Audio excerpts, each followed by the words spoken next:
Welcome to Special Stage and welcome to our live coverage of the penultimate round of the 2023 MRF Tyres BTRDA Rally Championship. This is the Trackrod Rally Yorkshire. I'm back home on these Yorkshire stages and we are live with you in the very first stage of the day, which is stage 2 of the rally, Gail Rig, part of the Dolby complex.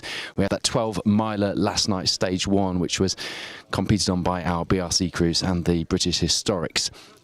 Or the Historic Rally Yorkshire and the International Rally Yorkshire, and then we've got the BTRDA MRF Tyres BTRDA Rally Championship joining the ranks this morning. But if you were out in Dolby last night, you will know it was suitably atmospheric, and we'll give you a bit of an update on the results on all 3 of those leaderboards. A bit complicated if you've been watching. We need to learn to do this better, don't we? The 3 different leaderboards and 3 different rallies with various connotations leading up to the event made it pretty confusing to anybody who is a casual observer, but we will give you a bit of a, or we'll aim to give you a bit of an update as we go through today in our live coverage of all 3 different events running on today's Trackrod Rally Yorkshire. But we are here for the story of the MRF Tyres BTRDA Rally Championship, and what a story it could be this weekend. This could be a title decider. We've been saying that since the last round, the Woodpecker, but it could also go to the last round of the series. The Cambrian, Elliot Payne, Tom Woodburn in the driving seat as far as that championship is concerned. And how good does that Morris Marina of Rob Evatt and Michael Evatt look there? Absolutely glorious. Remember the Unipart plastic plaques you used to get for your garage in the 70s and the 80s? And they appeared in the second-hand shops in the 90s, didn't it? And all the auto jumbles, it featured cars like that, and its Unipart livery looks absolutely splendid. We're running two-wheel drive, historics and two-wheel drive reverse seeding first, then we're moving through to, again, as usual, have one broadcast for the historics and the 1400s and the two-wheel drives, and then we will have a second stream for the four-wheel drives through the event. You'll probably hear from the atmosphere, we've got quite a few spectators. You've got quite a few spectators down here on the corner in Gail Rig where we are here. We're about 2/3 into this 6-mile stage. Plenty of action here, nice and open, and the conditions are perfect for a big charge from our championship protagonists.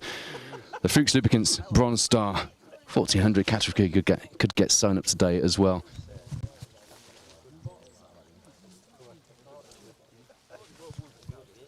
And we could also have the Silver Star category sewn up here this weekend as well. It's all very close here in the BTRDA. Will it go down to the wire? Will we have our championship decider here today? Who knows? Big hello to you if you're watching at the NY 500 in Pickering, where the cars, as we speak, are setting off on their adventures for this weekend. A fantastic setting. If you are not native to North Yorkshire, if you're not from this area, you're here for a jaunt for Rally Yorkshire, do make NY 500 part of your visit today, even if it's after the rally and you pop down there for a coffee. The food's great, the coffee's even better, and they've got F1 cars, Super Touring, British Touring cars, Group B rally cars, and loads of other stuff, including some very cool rally souvenirs.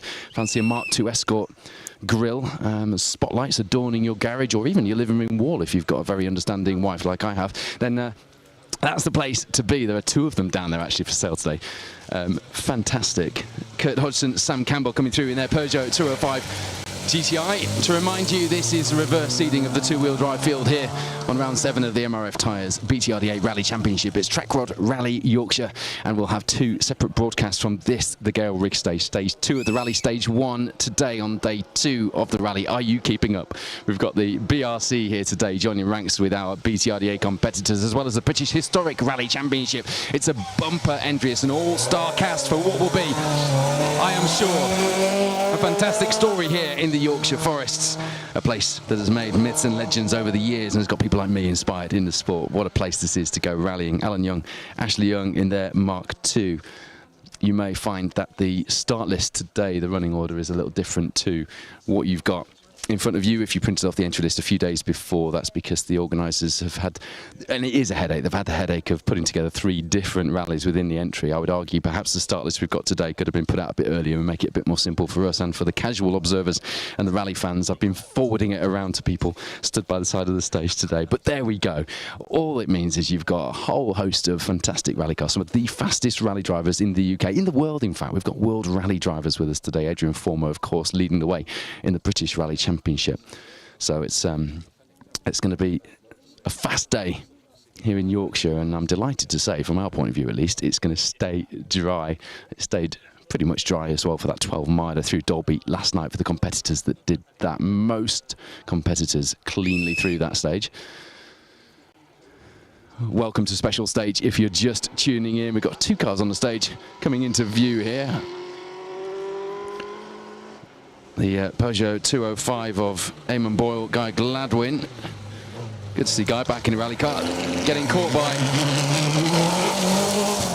the British Army motorsport car of Bridge Carey and Royston Carey, that Renault Clio there that was working the diff hard, wasn't it, out of that chicane up the hill here in Gail Rig. To remind you, we are about 2/3 of the way through this 6-mile stage, stage 1 of the day, stage 2 of the rally.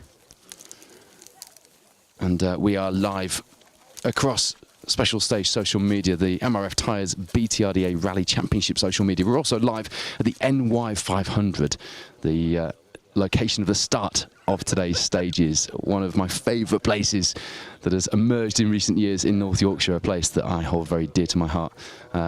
And Rebecca and the team down there have put a real show on for you, so do pop down if you're around this neck of the woods enjoying the rally this weekend. Head over for a coffee. You'll be gutted if you go home and you haven't made a trip there to have a look at what they've got on display in that showroom and sampled some of that amazing coffee. They've also got the ex-Russell Brooks Heat for Hire Mark II Escort parked outside on display, as well as a Damon Hill Formula 1 car with its Judd V10 engine poking out under the bodywork.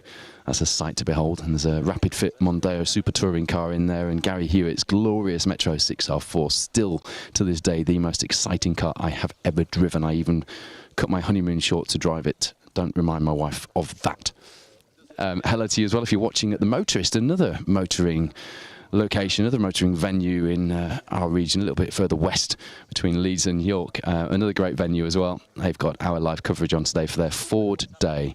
Both these venues going great guns and attracting very varied audiences and putting on lots of creative events throughout the year, which is fantastic. I never know where to go if I've got a free weekend. I know I should really stay at home and cut the grass or something like that when I'm not doing rally coverage, but that's a bit boring, isn't it? So it's always a toss-up between one of these venues or indeed the Great British Car Journey. And you will know we just put the latest trailer out for the series that Sarah Crabtree and I are doing down there this year.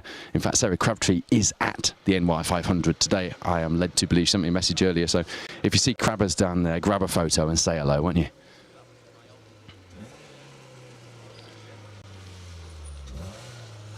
Chris Long and Mark Courtier in the MGZR. Nice fast flowing stage this, but I tell you what, if you're in a lower powered car, this uphill section is very, very uphill. We've walked up a part of it. Marshall's here doing a great job. Ches, who you can hear on the whistle, is doing his very first marshalling weekend. Just signed up as a marshal cadet. And as I say that, I noticed the thanks Marshall on the side of Andrew Watson and Adam Burkle's Mini Cooper there, one of the Mini Cooper Challenge. Oh, Mini Cooper Challenge is another event on this weekend. That was another separate entry list, wasn't it, coming into this weekend here at Trackrod Rally Yorkshire. If you do fancy marshalling yourself, though, do get involved. Obviously, the Trackrod Motor Club would be your local motor club for today's event if you're local to North Yorkshire, but your local motor club will have loads of opportunities, and there's loads of information as well as the free training packages on the Motorsport UK website. It's a great way to get involved, and we always meet some wonderful people out marshalling. There's usually a very nice smell of bacon butties in the morning as well, wafting through the air. So another reason to go marshalling in the woods here in the MRF Tyres BTRDA Rally Championship. If you're just tuning in, this is round 7. It is Trackrod Rally Yorkshire. It's the penultimate round of the BTRDA. We have the Gold Star title, the Silver Star title, and the Fuchs Lubricants Bronze Star titles all up for grabs this weekend on the lever. That's what we like to see. From Gary Jones, Matthew Jones, alongside that R50 Mini Cooper, one of the Mini Cooper Challenge cars. Yeah, we've got titles to sew up in all 3 categories of the BTRDA this weekend, making for a bit of a thrilling climax to 2023. Will they go down to the wire at the Cambrian next time out at the end of October, or will it be sewn up here in the fairly clement weather for the Trackrod of North Yorkshire? It's normally absolutely teeming it down. This is a place I grew up pretty much. My family have always had a holiday home since I was a baby in Langdale, where we will be this afternoon at around 2:30. And it's a place that I love to come during lockdown, when everything first reopened and you could go for a very tentative walk in the woods. I met my mate Tom Hutchins, my old co-driver, my best mate, for a wander through the woods in Dalby. Stuart Bell and Joe Bell in a car I love to see out on the stages of Mark III Astra there. So these forests are something special. There were a few off on, or at least a couple off at Mickler's Bend last night in Dalby, I understand. So still a corner and still a stage which catches out so many, particularly with that formidable Dalby darkness. I don't know if you saw the photo that we put up on Special Stage last night. I summed it up for me. A couple of spectators stood there with the spotlight silhouetting them against the trees with the mist of the breath in the air. And you could just hear the marshals' whistles and smell the anticipation of those cars, the hot mud on exhaust from just looking at that photo. Do check it out.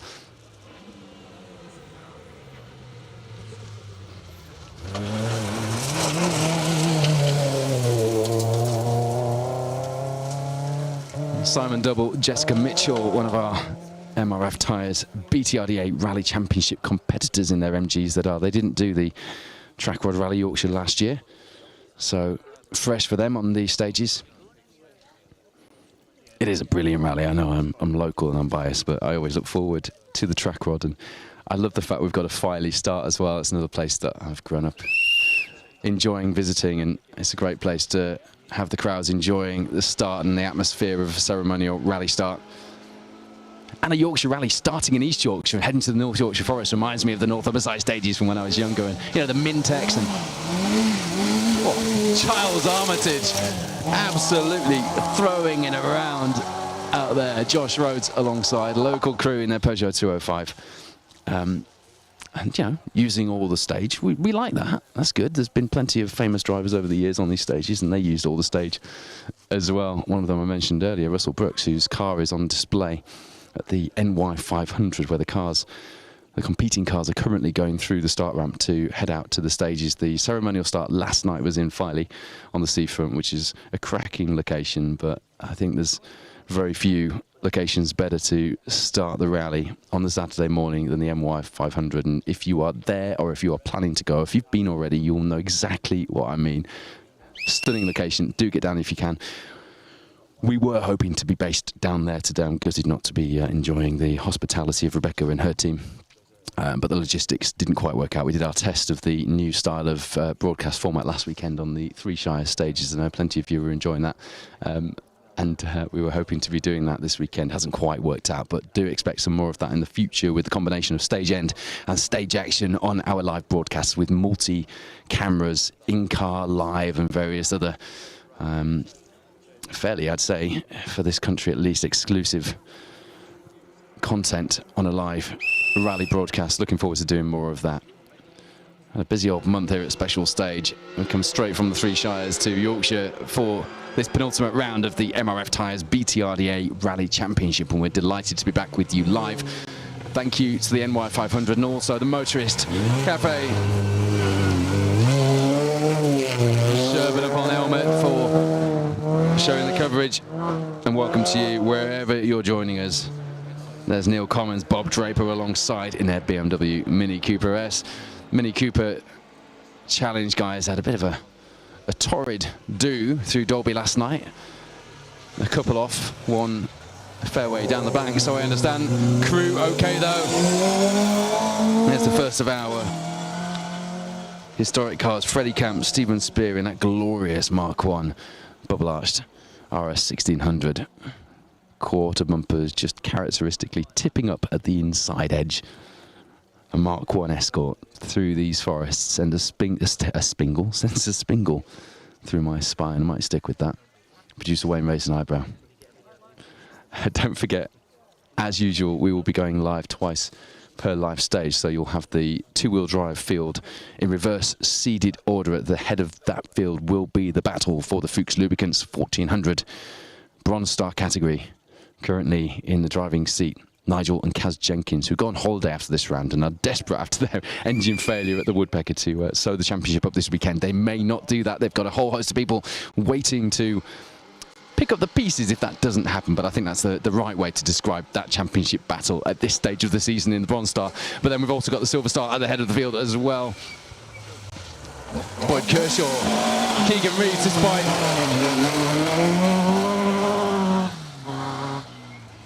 not thinking that they'd be quite in the hunt. I remember that he kept his cards very close to his chest on his expectations this year, Boyd, but he comes here leading the Silver Star. Andy Davison slotting into second place. Some valuable points for him last time out. Robert Goff with Paul Morris alongside in third place at the moment in the Silver Star and charging hard. How good is it, by the way, to see Ford Anglia through these iconic stages? John Coolidge, Louise Coolidge alongside. Is that Louise Coolidge in that? I thought it was Laura Coolidge in that Anglia this weekend.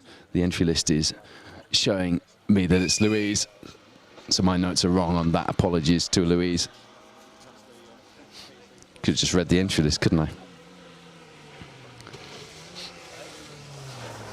Here's a car you don't see out very often anymore. There's Adam Quinn, Harry Nichols in the Suzuki Swift. It's a Rally First 2-litre car. You will recognise it from our special stage live coverage of the MRF Tyres BTRDA Rally Championship. But where did all this, it's a bit like the Citroen C2 R2s. In fact, I found all those since going on the, can we call it a campaign, Wayne? For the hidden C2 R2s that have been lost over the years. We've found them all. Everybody's tagged me in every single C2 R2. I think my wife's getting very worried I'm going to buy one. If only. Since I said that. So now we need to find all the Suzuki Swift Challenge cars. Where did they all go? Great little rally cars, really well prepared, and it was a great challenge, wasn't it? I remember seeing them out on the Trackrod, actually watching back in the day. I was talking to Phil Brammill about the days when Pickering Showground used to have a spectator special stage, and you had people like Guy Wilkes and Mark Higgins, Stobart Focus, the Works, kit cars, a very sick-sounding 205 GTI of Martin Beach and Sam Kelter. Sound like they've got a bit of a misfire to contend with in this first stage of the day. But yeah, we were talking about that spectator stage at the Pickering Showground, which I know a lot of the competitors used to, furrow their brows at and just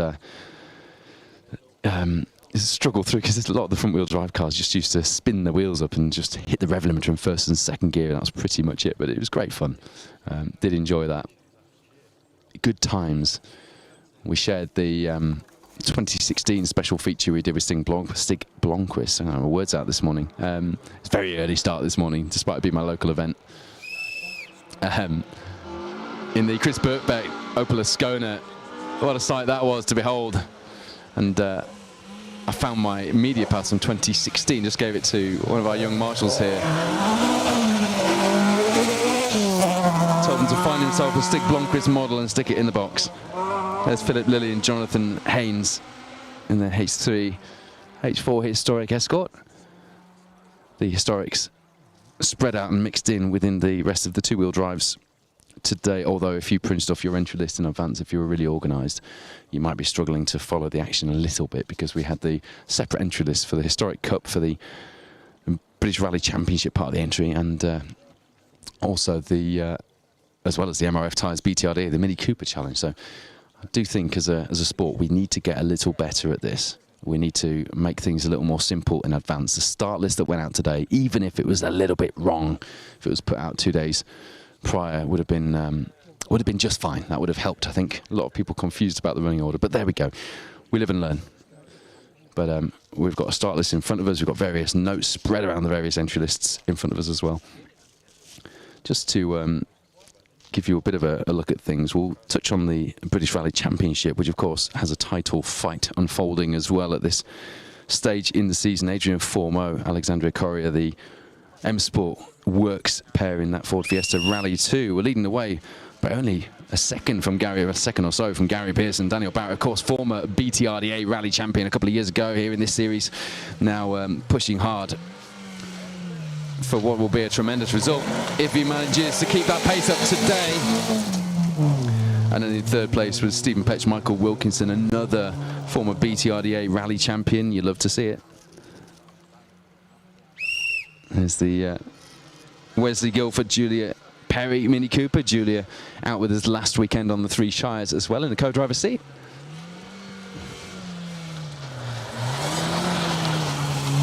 And there's the Laser Tools Racing Mini of Mark Jones and Mick Monday. So yeah, that's your top three. Tom Williams returning for the first time since, I think, 2020. Matt Cosson will correct me if I am wrong. He's out doing some stage end, so do tune in to the British Historic Rally Championship page to get a bit of reaction, and I'm sure that will be on the Trackrod Rally Facebook page as well. But I'm sure Matt will correct me if I'm wrong, but I think 2020, I saw the press release, was the last time we saw Tom Williams and Ross Whittock in that Ford Fiesta Rally 2 this time here in the BRC. Fourth place, Alan Carmichael, Claire Williams having a good run in that brand new Hyundai R5 after struggling with the first time out in that car. And then Carl McBride, Liam McIntyre, junior BRC competitors, 6th place at the moment. As far as the historics go, very exciting to see some four-wheel drives creeping in, particularly when they are Group A, Mitsubishi Galant V-Off. I think it's Group A. Again, I'll be corrected on that if I'm wrong. Jason Lepley will be straight onto the messages.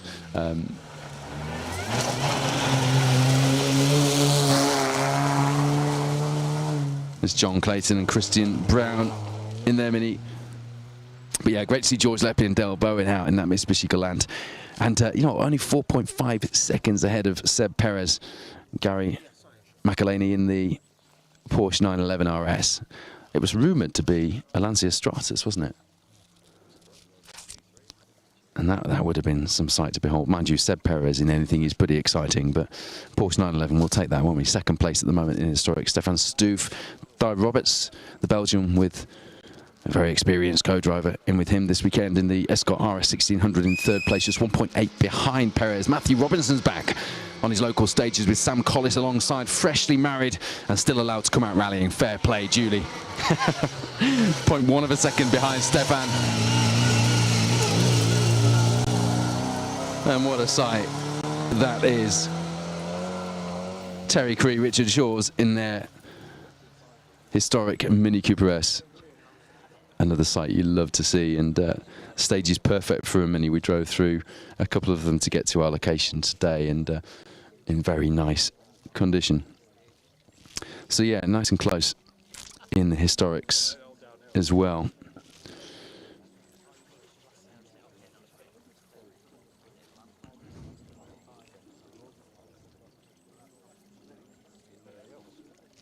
A couple of local names in there doing very well. I mean, Matt Smith was out there in the historics in his Proton Satria last night. I'm not sure how that actually works. Phil Bramwell and I were discussing that this morning. But apparently, absolutely flying through Dolby. Sparks flying off that Proton. And the brake discs glowing red. Matt knows these stages very well. He's driven 1400s, he's driven R5s on these stages. He loves it. Alan Kitson, John Roberts there in their historic Mark 1. Welcome to Special Stage. If you are just joining us, we're delighted you can join us. And what is a nice sunny day here in the Yorkshire forests. The event started last night, Rally Yorkshire in Filey.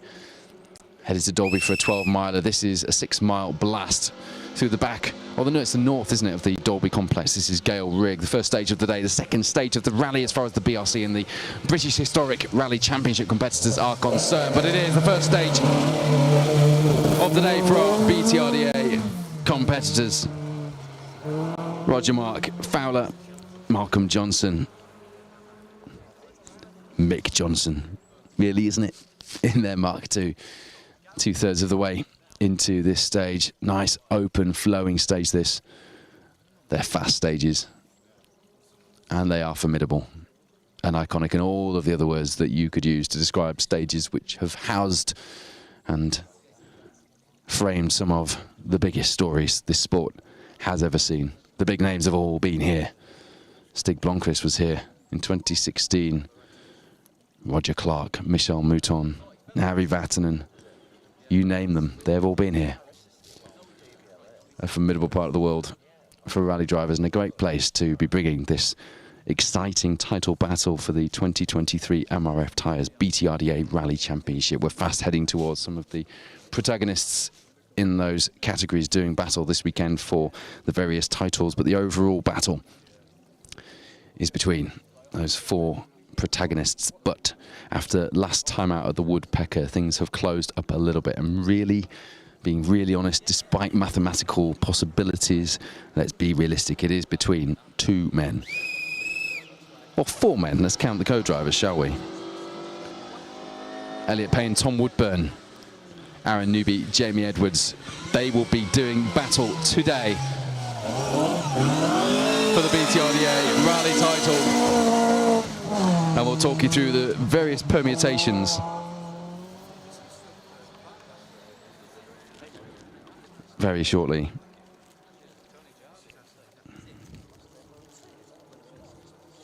It's Matt Brown with Wayne Langthorne alongside in that very smart looking red Avenger. Always looks strange with the naked grille, where you can see into the painted bit behind the grille.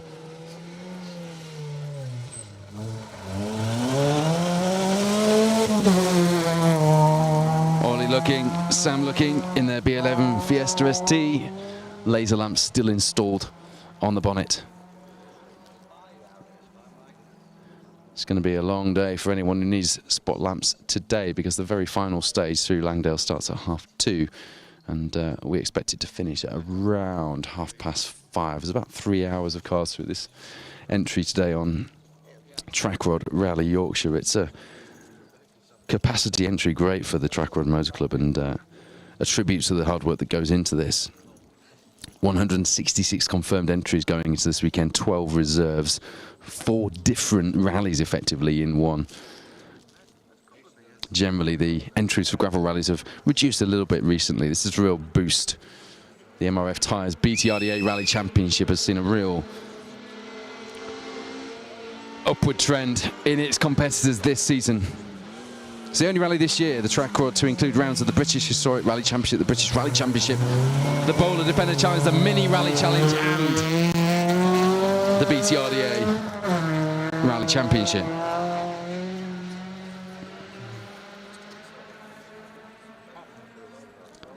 There's Gary Whitney with Carl Keating alongside in the Honda Civic, high revving up the hill here into the last third of this Gail Rig stage.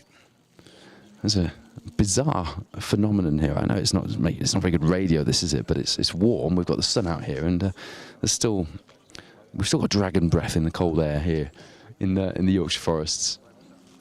Remarkable at this time of year to have so much sun and so much warmth. We're normally freezing our fingertips off in these stages.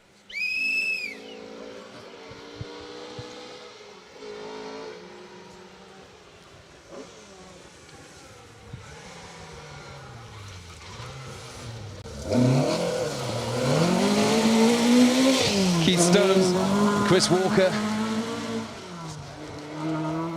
Lovely sight going up the hill there, isn't it, with the sun silhouetting the car against the camera on your screens. Hello to you if you're watching at the NY 500, the scene of today's start of the rally, and also if you're watching at the Motorist Cafe in Sherman upon Elmet, between Leeds and York, 2 really good motoring venues. And great to have our coverage on there. That was almost an off for me down the bank. Always have a couple of those in a rally weekend. Great to have an audience to fall down the bank with, isn't it?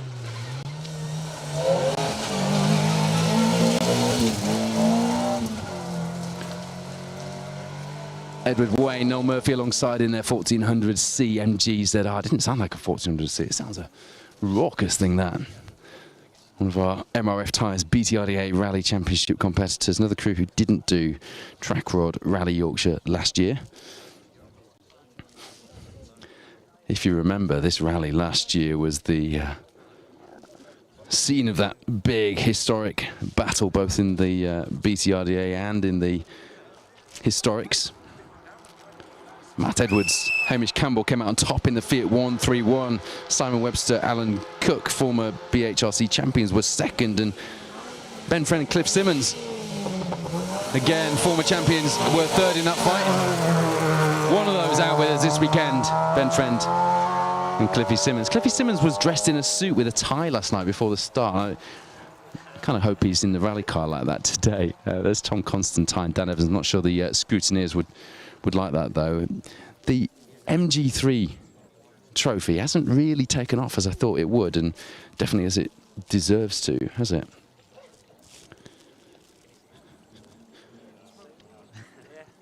Rod Parkin, who is the clerk of the course here at Trackrod Rally Yorkshire, a really big name in rallying around here, says he was delighted with the response on the entry. It's single-use format as well, which is really unusual for these rallies, has led to a lot of popularity of this event and highly anticipated. It takes a lot of organisation to put a rally on like this, but to have single-use stages and to get the mileage that they have, such as the 12 miler through Dalby last night, and to indeed liaise and coordinate across two different local authorities, East Yorkshire, North Yorkshire. Don't underestimate that. No mean feat, that is for sure.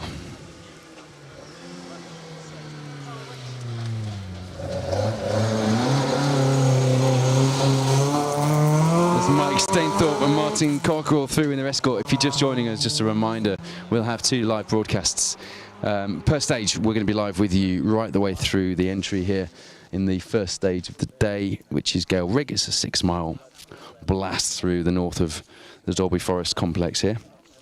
And then this afternoon we're going to be live again at around 2:30 or just before, so make sure you click the link to be reminded when we go live so you don't miss that. Just before 2:30 we'll be live for the final stage of the day, which is stage 6, Langdale, and that is a glorious 13.24 mile monster of a stage. In today's money, that is a monster of a stage, and it's a fantastic stage at that. Really looking forward to bringing you live action from that, but we've got the whole entry through this first stage of the day. Before we get there,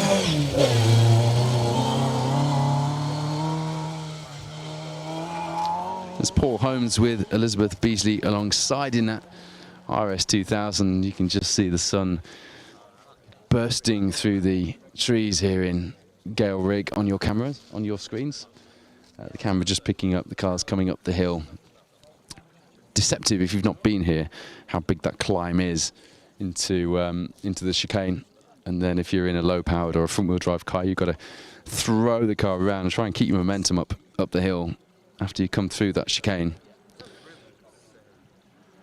And try and get things cooking up the hill into the 3 left that goes out of shot around the trees and into that bright sunshine as the Yorkshire forests open up.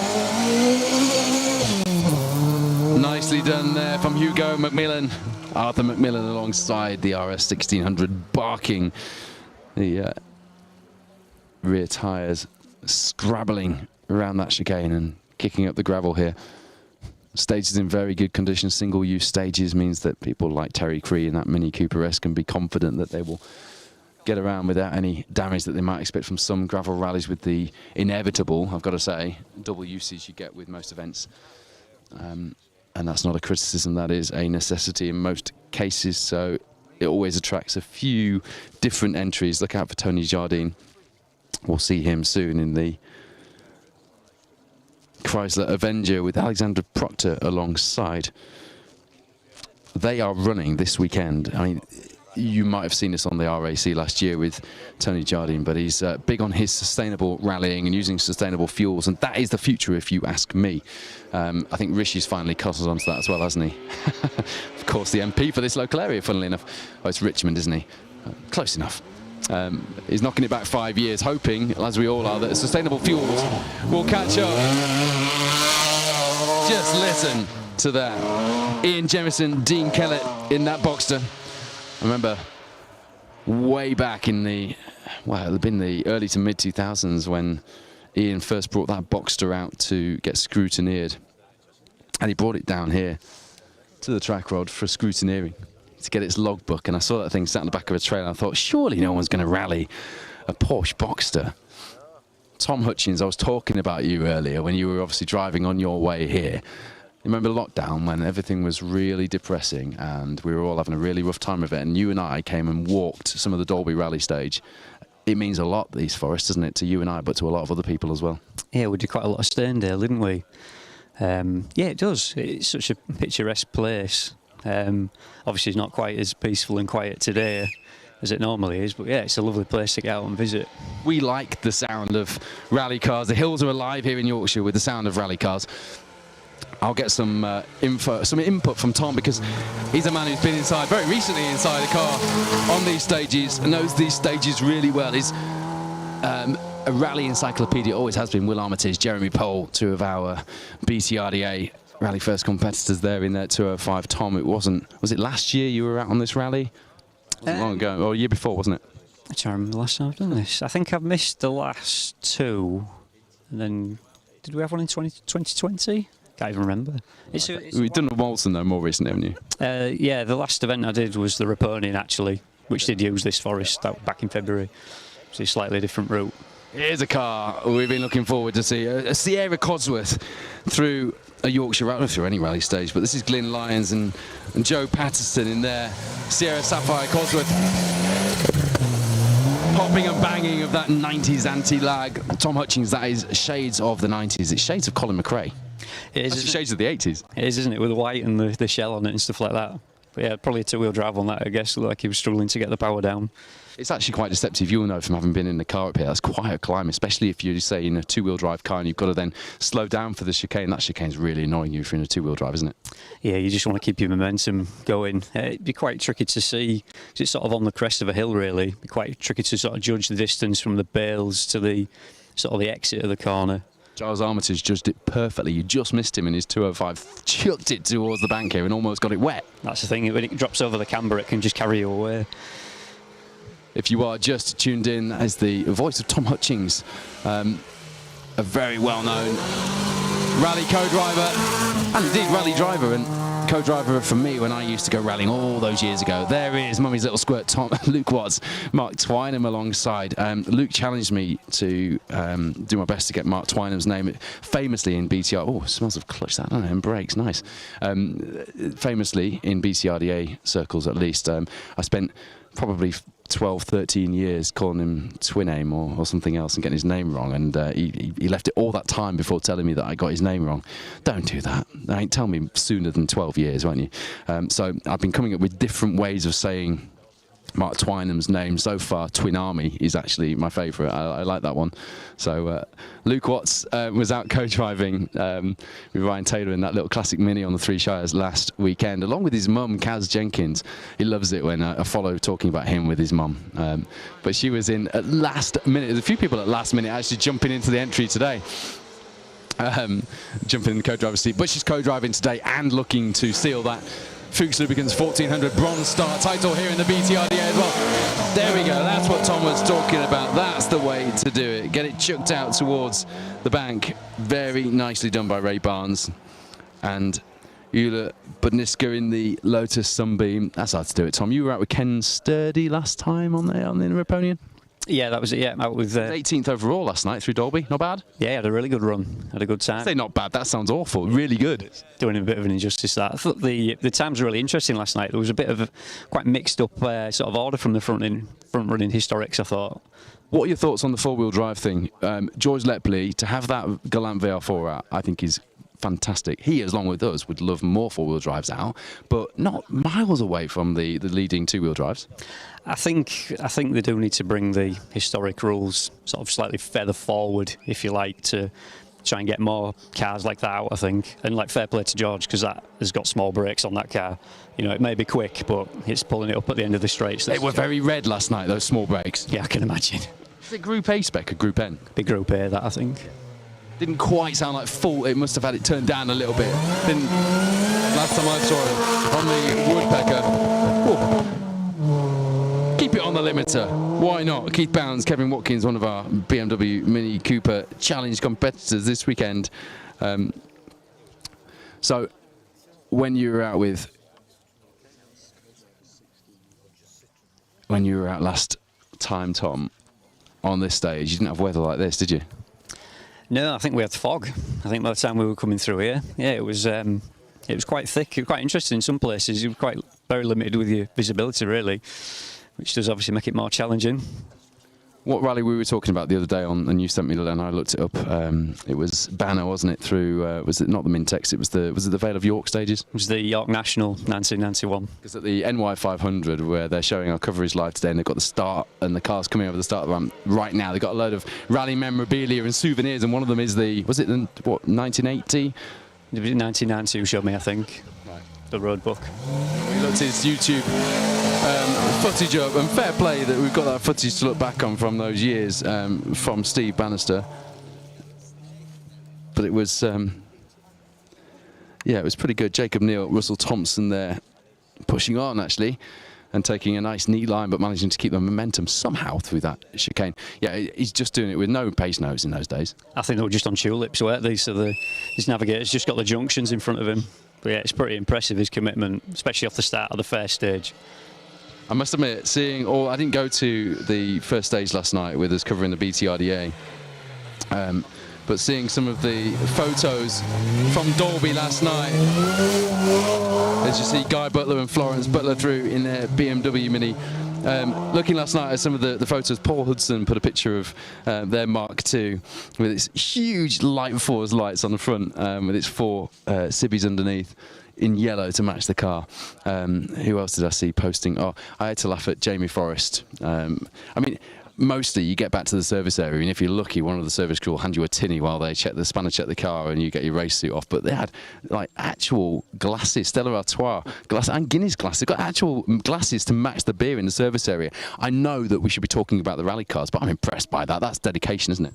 I have seen a photo of a service van with a top shelf on the back door before, various spirits and whatever you may fancy. Depends how your day's going. Well, I think Jamie Forrest looks like he had one of those in his actual top box, let alone his top shelf in the back of the van.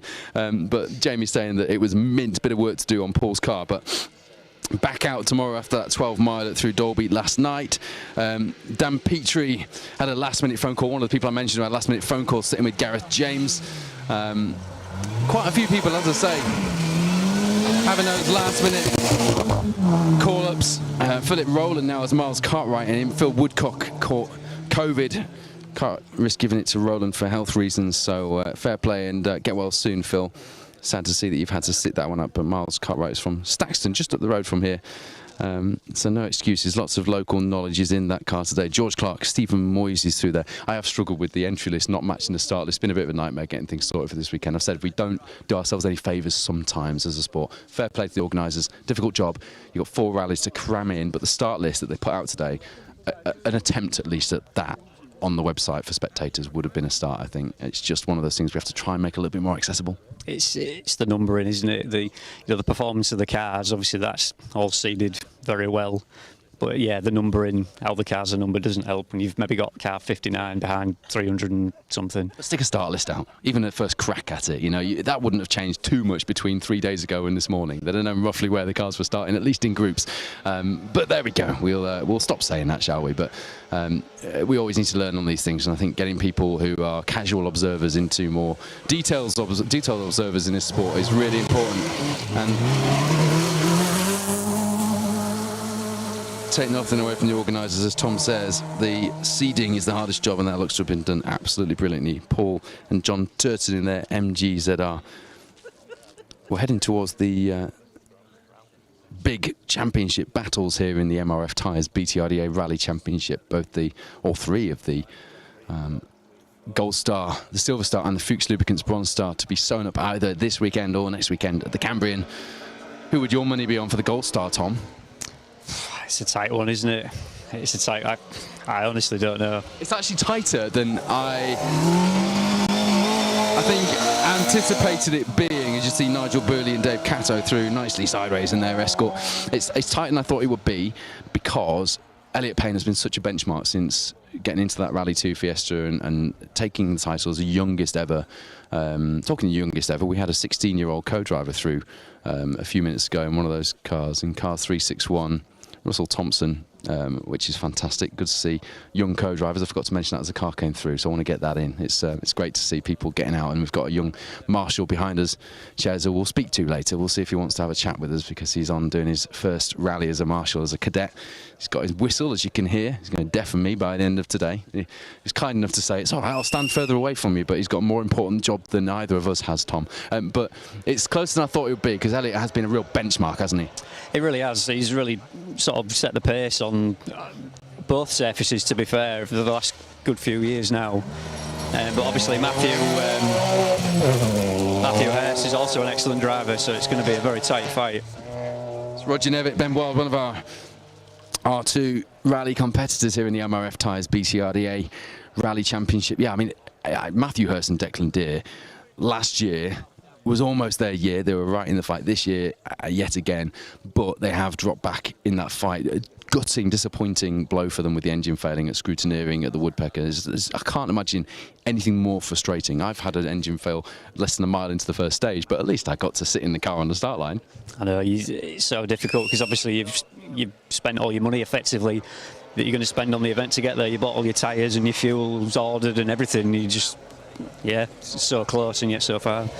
Yeah, so gutting for them, but the title fight is certainly going to provide some entertainment today, as is that Fiesta Rally 2 of James Lightfoot. Rally 2, R2, sorry, and Helen Harkness. That was nicely done, wasn't it? Yeah, it was a nice tweak on the bar, sight to the bale and wheel spinning away. The best person who used to tweak on my bar was you. We've got a great bit of in-car of I think, was that a Mambi, I think, in the Ford, the X-Challenge Ford KA. And Tom's grabbing the handbrake for me. He's going around the corner. I give him a look as if to say, what did you do there? Something nice to look back on. But yeah, that fight at the moment, very, very close. I will run through the permutations of that. I was chatting them through with Aaron Newby this week. He was working out what the various things were that he had to do.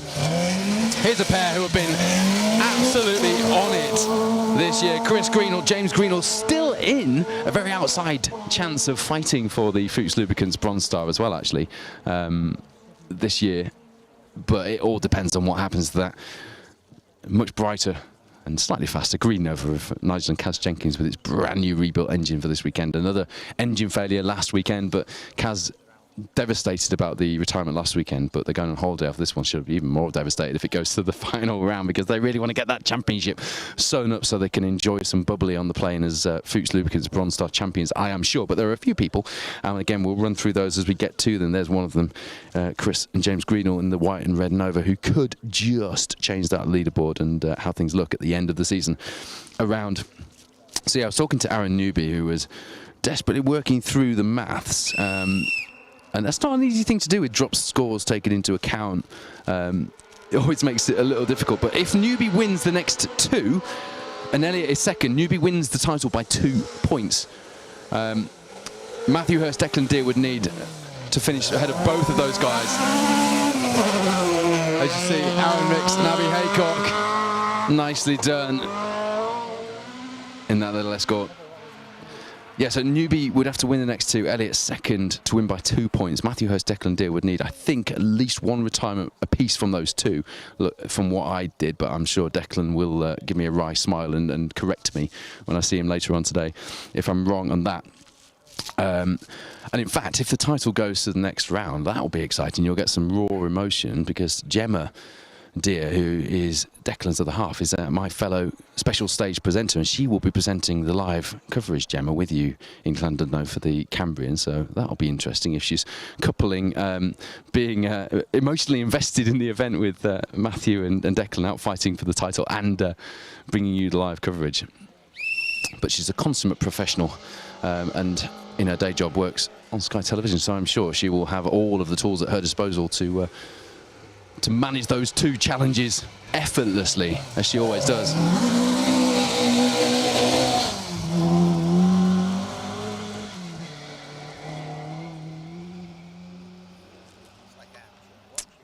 There's Philip Clark, Richard Bonner.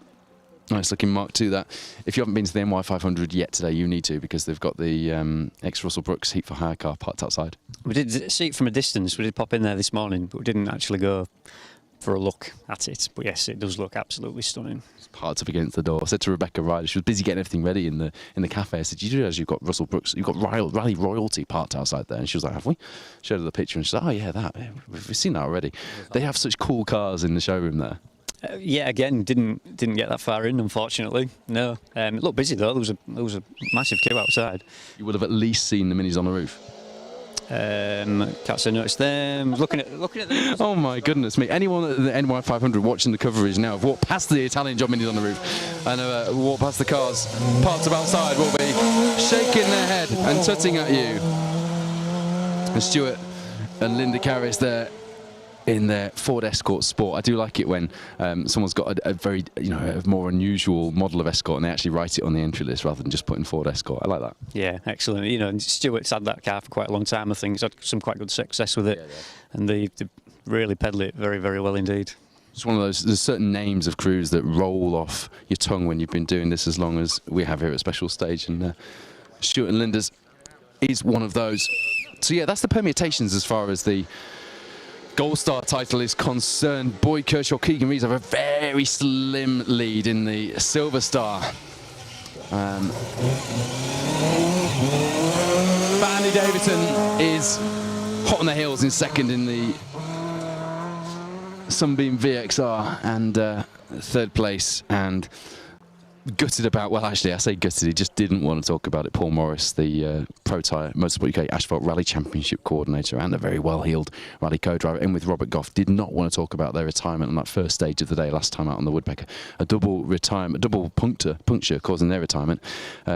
Gutting for their championship battle, but at least it meant that they got there in time for Sam Collis and Julie Collis's wedding, which I think was one of the main objectives of the day. Did you go to the night do? No, but I imagine that was a serious event. I imagine it was a serious event as well. I will always remember the BTRDA year when Robinson and Collis, I can't remember what year it was now, maybe 2017, maybe even earlier, when Robinson and Collis first took the Silver Star. And I mean, let's just say I have never seen how many pints of beer it takes to fill the Silver Star trophy. Or how fast it takes to empty it. I was going to say, I bet all the glasses are empty as well, weren't they? Yeah, that was a good do. But congratulations again to Sam and Julie. And someone who Tom and I knew very well and would always think about coming into this rally, Gavin Heseltine. I'm gutted that we... Whoa. There we go. Paul Rawson and Mike Curry having a good go of it. Mike Curry, who normally in with Bob Bean in the Cortina, going very sideways in that Mark 1. The man who used to rally Clan Crusaders. There we go. My first mention of Clan Crusaders of the weekend. We've opened the floodgates now. But yeah, Gav Heseltine, who one of the very last things he was doing was plotting his BTRDA campaign for last year and what events he was going to do and what he was, he loved this event. Yeah, he did. He loved every rally, didn't he? And he's encyclopedic knowledge of forests and routes and big beaming smile. I can see it. Yeah, he's a great guy. He's very sadly missed sort of member of Northumberstide Motor Club. Absolute stalwart as well of the organising team. God, yeah, worked so hard, and Tom Hutchins, who you're listening to there, has been behind the scenes and worked on some of these events. He knows what goes in. Oh, there we go. Tony Jardine with Alan Proctor alongside. They're using sustainable fuels this weekend, and I tell you what, it doesn't make an ounce of difference to the action, does it? Absolutely not. You can't even tell the difference, can you? For me, that's where the future of this goes, because we all knew they'd have to push back the electric car deadline, because none of us want to see, and nor can you imagine, electric cables stretching across the pavements where people haven't got driveways. How is the infrastructure going to work? It's not. We need sustainable fuels to come along, synthetic fuels, zero petroleum. My boss owns that with Paddy Lowe. Yeah, it smells different, doesn't it? It smells of passion fruit. Yeah, it smells quite nice, actually. It does. But yeah, I think that definitely is the way to go forward. I think Porsche are investing quite heavily in it. Coreyton Sustainable Classic Fuel is the fuel that Tony Jardine's using this weekend. If you are interested. Wow, that's a nice sounding Porsche 911, isn't it, of James Brady, Jack Brady alongside. But Zero Petroleum are doing big things. They're heading towards being the sustainable control fuel, I think, is the direction of travel for Formula One. They've got Damon Hill testing the fuel in various cars. They're using it. They're producing about 30 litres a week. Ehab, my boss, came back from a trip there last week. And he had a little ampule of it on his desk with the Zero Petroleum branding, and I was like, I want one of those. It's so cool. It's a bit like Wayne having his little ampule of Sebastian Loeb's control fuel from the Monty, the Wales Rally GB that he bought on eBay for like a £5. I always regret not buying one of those when he bought that sustainable, that little Sebastian Loeb control fuel. Yeah, he knows what I'm on about. He's now grinning. But yeah, I think that's the future, because we still want to hear these engines, don't we? I think so. I think so, definitely. And I don't think, from what I've read, they just need to alter the mapping a little bit. But I don't think there's any other mechanical changes required. No, having to change your valve seats like you had to do when they moved from 4-star to unleaded. There's none of that. I did electric karting last night. The second time I've done it, which I think goes down as, I think that's what they say is an open mind, isn't it? Having to do something the first time that's doesn't enamour you, and then doing it again. There's Colin Blunt and Mark Blunt in a B11 Ford Fiesta. One of the former ST Challenge cars, one of our MRF Tyres BTRDA rally competitors. Going well so far. We will bring you some live results shortly once we get a few more results through on the entry list. To remind you, this is the first stage of the rally for our BTRDA rally competitors. It is the second stage of the rally, having done a 12-mile stage through Dalby in the dark. Spot lamps ablaze last night for the British Rally Championship and the British Historic Rally Championship competitors and the Mini Cooper Challenge competitors. So if you're keeping up with that, this is stage 2 of the rally. It's Gail Rig. It's a 6-mile blast through the north of the Dalby Forest complex, and it is stage 1 of the day and stage 1 of our MRF Tyres BTRDA Rally Championship Round 7 title decider, the penultimate round. After this, we go to the Cambrian, but it could all be over. It could be a gloves-off fight at the Cambrian. You just see David Butterworth, Kim Butterworth alongside in their RS 1600. Yeah, I did electric karting last night, all right. And it was still fun. But Tom says he's quitting while he's ahead. I heard that. You can't escape anything. We'll get Nick on the stream later, but be slightly less ethical, I'm sure. Ches, quick word with you. You're doing your cadet marshalling. Yeah, this is your first event? It's actually my 7th for this year. The season started off well at East Riding, quite a few quick cars there, and of course at this rally, quite a few quick cars, and also this is the 3rd time I've been to the Rally Yorkshire. I went in, I think, 2018, 2022, and this year in 2023. You're listening to Ches, one of our junior cadet marshals, and I'm going to have to stop talking to him because he's going to have my job if I'm not careful, because it was not short of a few words. There was, so his season started on the Reed Group East Riding stages, which we were covering for the Pro Tyre Motorsport UK Asphalt Rally Championship, and here he is on his 3rd time in Rally Yorkshire on local stages, Ches? Yeah, local stages. Great to have new marshals coming through. Well done to Ches. First time having a microphone shoved in his face, and that's not an easy thing either. Tom M and Lee Burgess, you saw through there while we were chatting. And here is Tim Green.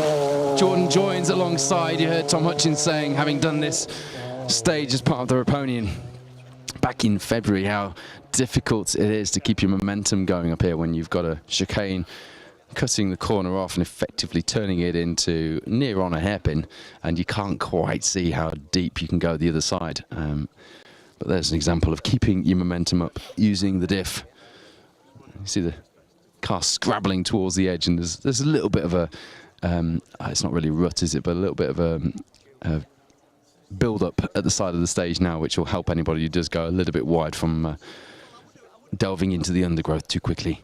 On the exit of this corner, we are 2/3 of the way into this 6-mile blast through Gail Rig, the first stage of today, the second stage of Trackrod Rally Yorkshire, and the first stage of the penultimate round of the MRF Tyres, a BTRDA Rally Championship, where we have title fights galore on our hands to keep us occupied. Hello to you if you're watching at the NY500, the place you must visit while you're in North Yorkshire this weekend for Trackrod Rally Yorkshire. Mick Smith, Paul Stringer alongside. I had a quick chat with Paul, someone who I used to compete against in the Junior 1000 and the F1000 as it was then, Rally Championship, way back in the mid to late 2000s. Good to see Paul out enjoying himself in the minis.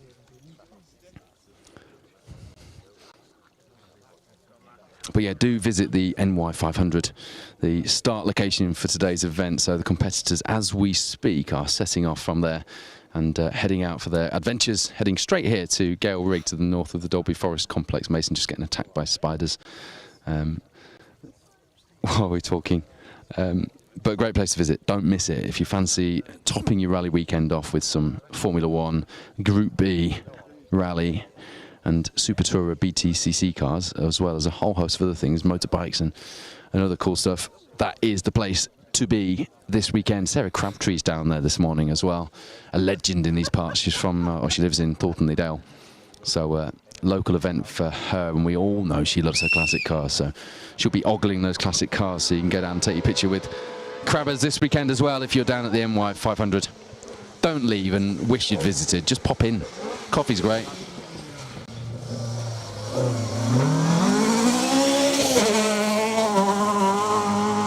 Gary Beckwith, Kirsty Angel alongside. We're heading fast towards our championship protagonist now here in the MRF Tyres BTRDA Rally Championship. The permutations we'll talk you through as we get to the various categories in the series, but wow, this could be the championship title decider. And either way, it bodes well for the Cambrian. It either goes down to the wire on the seafront in beautiful Llandudno, or there's a gloves-off battle to top the season off, and what a season it has been. Either way,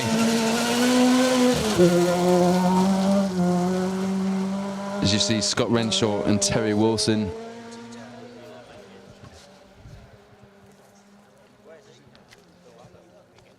through the stage. If you're just tuning in, welcome to Special Stage. We're delighted that you can join us for another weekend of live rally action here in the MRF Tyres BTRDA Rally Series. It doesn't seem that long since the Woodpecker. In fact, it's not that long. It's a couple of weeks since the Woodpecker.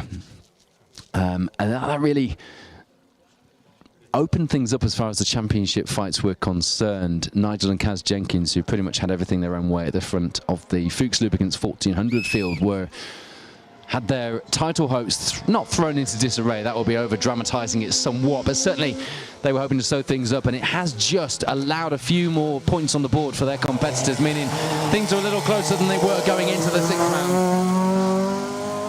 They could still do what they need to do here, but crucially, they might not. There's Paddy Homan, Tom Homan, who, as far as the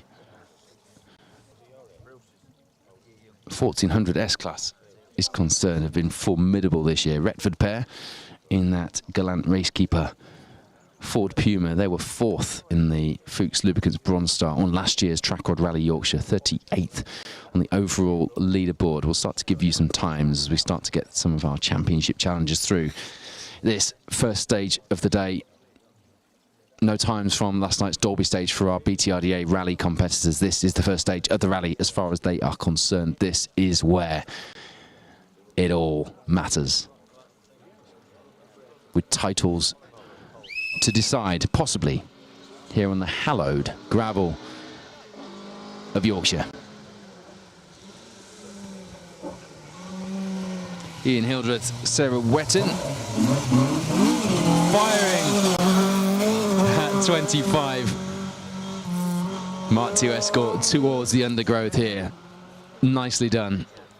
It is a nice open sweeping stage here. The chicane breaks things up a little bit for our competitors, but it's fast, it's flowing, it's a 6 mile sunny, glorious start to the stages we have today. 5 stages in total today.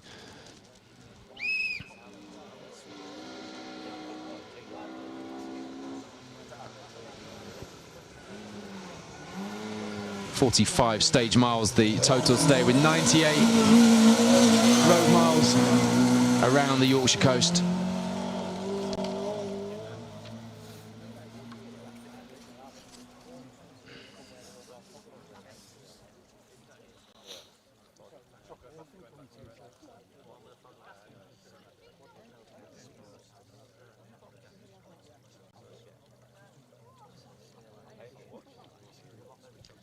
There's Robin Shuttleworth and Malcolm Smithson you just saw through in their Escort Mexico. If you were following the entry lists that you downloaded prior to this event, I would firmly recommend that you download the start list, which you can find on the rally notice board on the Trackrod Rally Yorkshire website. The start list for today, the restart list as it is, including last night's competitors, means that you get a bit more of a an easy to follow running order, shall we say.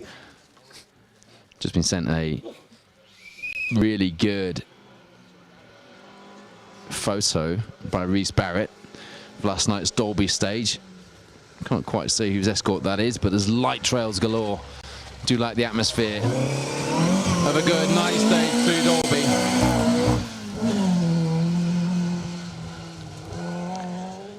It's Philip Harris, Derek Davies.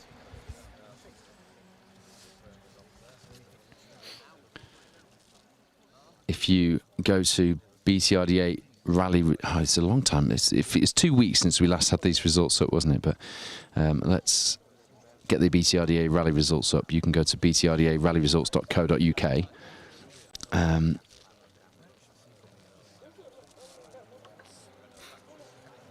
And you can follow the live results yourself. Let's have a quick look at how the categories are shaping up.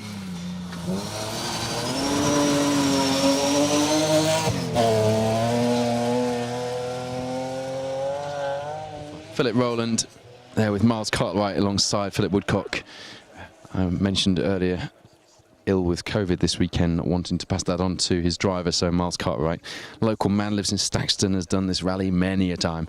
Although that'll be a faster challenger than he's had in recent times. That BMW M3 is normally to be found in the co-driver's seat of a Mark 1 or Mark 2 Escort. Is Miles stepping in at the last minute. Don't underestimate that challenge either. There's a lot to do as a co-driver in this series on these rallies. So fair play to Miles for doing that. Local knowledge aside, still a hard job to do at such short notice. So we haven't got all the times through, so it's not a complete picture at this stage. However, at the moment, Tom Constantine, Dan Evans are leading the way in the 1400 C class.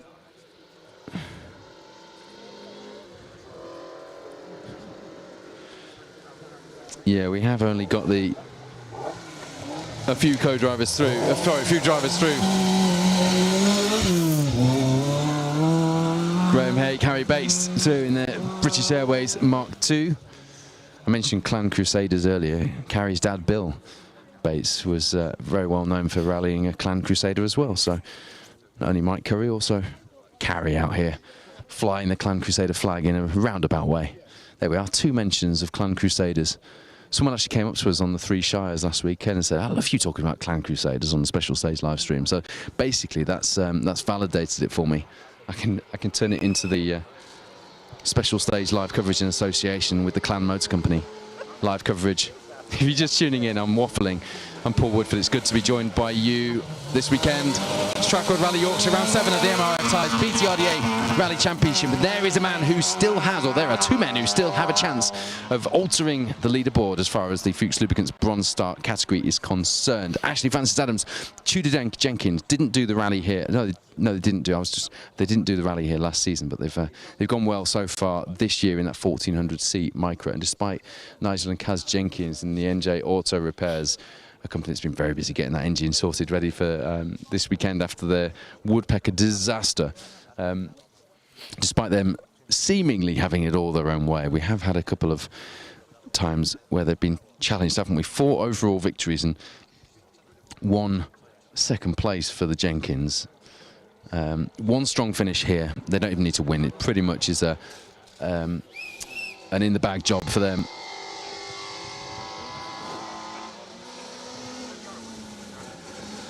Lucy Wigley, Emma Cooper, who came 12th in the Silver Star. We'll be hoping for a top 10 this weekend.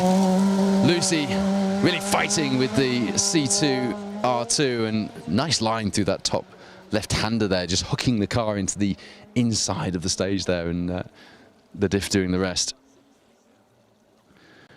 They were 37th on the overall leaderboard last season, but it's the class leaderboard, the category leaderboard, sorry, that we're looking at there, and just outside the top 10 in the Silver Star. Gives them a clear purpose for today, doesn't it?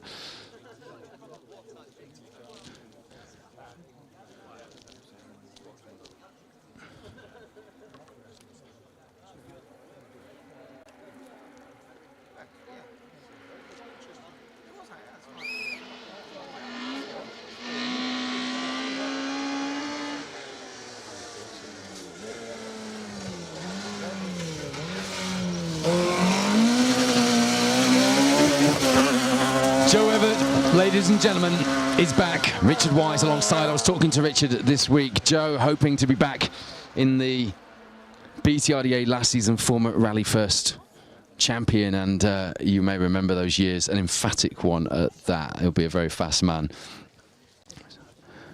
indeed. In that 1400S MGZR. He'll be a very, very fast man if we can get him back out in the Fuchs Lubricants Bronze Star for a title charge next season. Looking for support, I understand, on the MGZR. So if you do want to throw your hat in the ring and put your company name on the side of a fast charging 1400 car, well, there are plenty to choose from, and that might be one that you want to choose.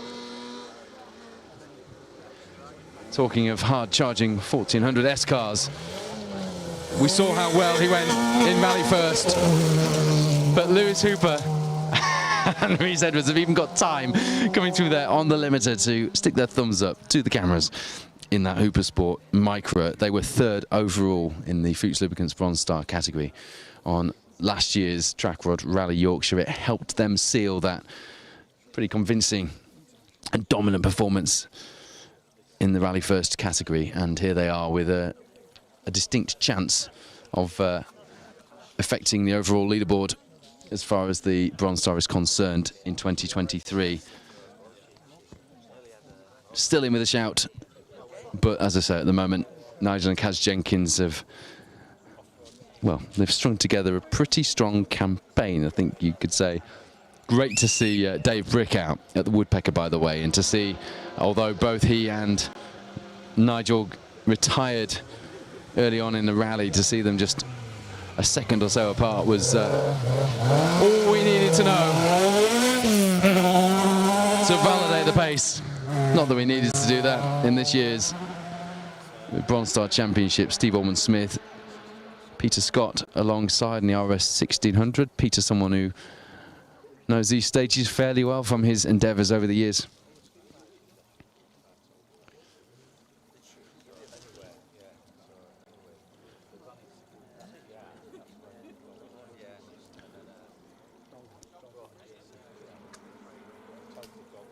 If you haven't quite, after today's Trackrod Rally Yorkshire, got your full fill of rally coverage, you can still watch all of the live coverage from recent events, the three Shires, the Woodpecker Rally, the Rally Ceredigion, and all the others that we've done recently on our special stage social media. Steve Ward, Phil Sandham, a pair that could still mix things up as far as the Silver Star leaderboard is concerned. Fast pair in the RS 1800, and good mix of asphalt and gravel this year for Steve. But at the moment, Boyd Kershaw, Keegan Rees are managing things, although far from comfortably at the head of the Silver Star standings here in the MRF Tyres BTRDA Rally Championship. Just one of the titles that could be decided here on the gravel of Yorkshire this weekend at the penultimate round of the series. Gold, silver and bronze, all to be decided. It could happen here for all three. It could go to the final round in North Wales at the Cambrian in Llandudno at the end of October.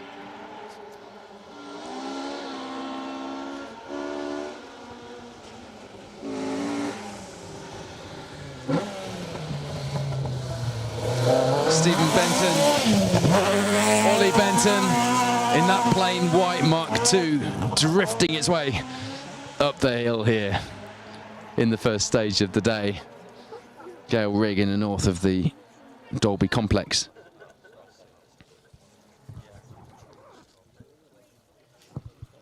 good number of spectators out. I don't know if the camera's picked up, probably hasn't picked up the spectators given where we're stood, but there's quite a few spectators out with us watching in this first stage of the day. There's a good atmosphere here, which there always is when we've got plenty of spectators. Good to see people out.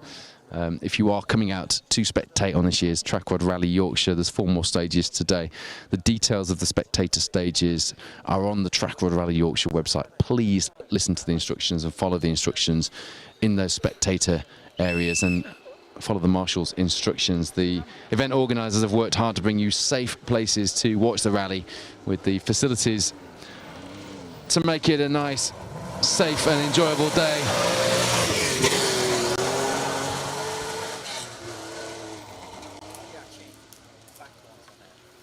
It's Richard Axel and Alan Harriman in the B5 class Porsche 911. BTRD8 rallyresults.co.uk is where you need to be if you want to combine a bit of strategy with our live coverage today. If you want to watch what's unfolding in this first stage of the day, 6 of 45 miles complete as our competitors reach the final 2 miles after our cameras of this first Gail Rig stage. 47 miles, of course, if the competitors did last night. There it is. Wow. That was as good as you'd expect, wasn't it, from a member of the Yorkshire Rally Mafia, Mike Reed. John Millington alongside, a pair that need no introduction in this championship, in this sport, and on these stages. The Reed Group emblazoned on the rear deck of that Mark II Escort as they show us the peak line through this first stage of the day. If you haven't got a copy of Jonathan Pullen's book, The Yorkshire Rally Mafia, you really ought to. It's fabulous and includes characters like those within it, the stories behind them, the battles they've enjoyed over the years, the stories that are played out on stages like these in the Yorkshire forests. Tony Thompson, Matthew Thompson on a charge. They've obviously heard how well Mike Reed and John Millington are going. You can just imagine, can't you, what it was like last night in Dalby if you weren't there yourself, with the spot lamps bolted onto the front of these hard-charging historic Mark II Escorts being fired through the trees. The foggy breath of the spectators mixed with the blaze of brake discs and spot lamps, the whistles of the marshals, lights bouncing between the trees, and the smell of hot mud on exhaust. It's quite an intoxicating thought for a Friday evening, isn't it? I didn't get to Dalby last night, but I have in the past, and if you haven't got to a night stage and you get the opportunity to, don't miss it, because it's not the best way to watch all of the action, clearly, because you can't see an awful lot apart from headlights, but there's something about it. There's something incredibly fascinating. And it's not just the cars, it's the whole feel, is what I just described to you. And the one thing we can't bring you here on Special Stage is the smell. The smell of race fuel, the smell of oil, the smell of hot rubber, brakes, exhaust, mud, clutch in some cases.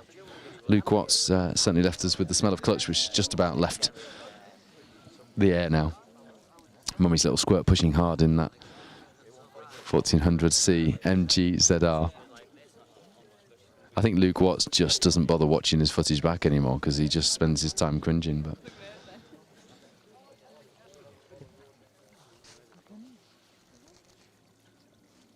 we have got a title showdown here in Trackrod Rally Yorkshire for the MRF Tyres BTRDA Rally Championship, and if you're just tuning in, this is it.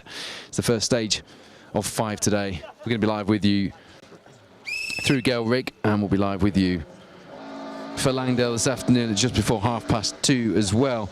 In between times, we've got Cropton up next, Staindale and Dalby, and another 12-mile stage through Dalby to start the afternoon off.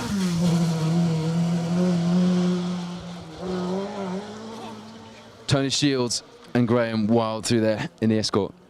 You can follow the action on those stages on the BCRDA rallyresults.co.uk. And meanwhile, we will head over to Langdale and join you for live coverage from just before 2:30. Click the option at the bottom of your screen to be notified whenever Special Stage goes live, and you won't miss a thing. We've got plenty of live coverage coming up. Something a bit different next weekend. We're at the Historic Rally Festival at Weston Park. Great stately home stage. Don't think it's been formally announced that we're doing live coverage yet, so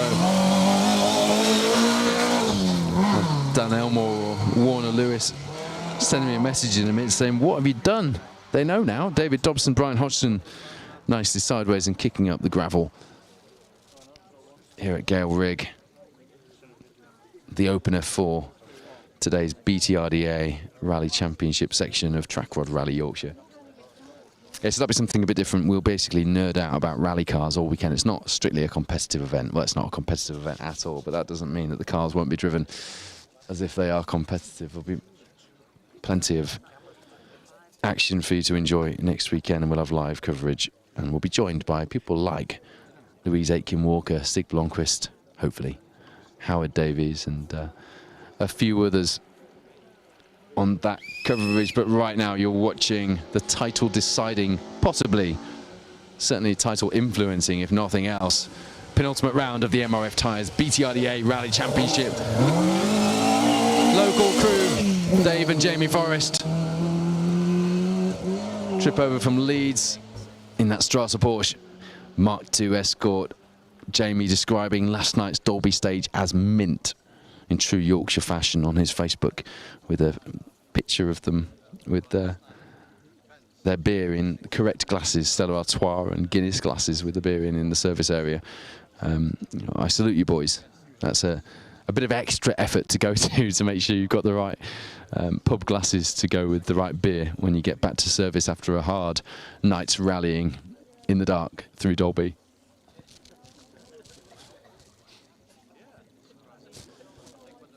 Thank you to those of you who have fed back during this last week, by the way, following our Three Shires adventure last weekend with that trial of the new broadcast format. The sort of coverage you can perhaps expect to see next year on Special Stage, and perhaps even for the RAC, the Roger Albert Clark, later this year in November. We really enjoyed bringing you a combination of stage action and stage end. It's how it should be, and we'll be doing as much of that as we can in the coming weeks, months, and certainly into next season. There's David Pedley, Grace Pedley alongside. The Pedleys are pedalling hard in their RS 1800 here in Gail Rig. Sorry, I'll try not to get too poetic on a Saturday morning. It's a bit early, isn't it? What did Tim Rogers have for breakfast this morning? It's always a question we ask ourselves here on one of these MRF Tyres BTRDA Rally Championship rounds. And this morning, it's not quite as posh as that Eggs Royale moment we had a few months ago, but eggs, croissants, and fresh fruit. There we are. That's the breakfast of champions, that, Tim.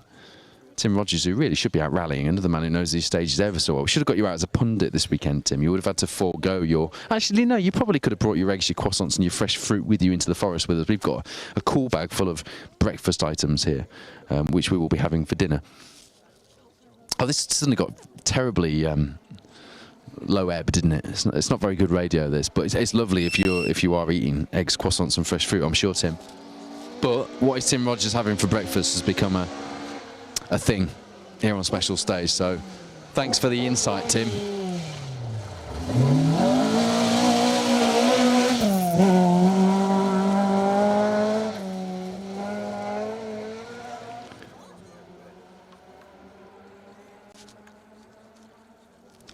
There's Dave Watkins with Dave Shepherd alongside in that X-Works Mark I Escort.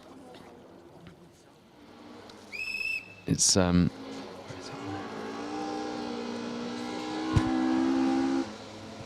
still with its Goodwood stickers on the rear windows.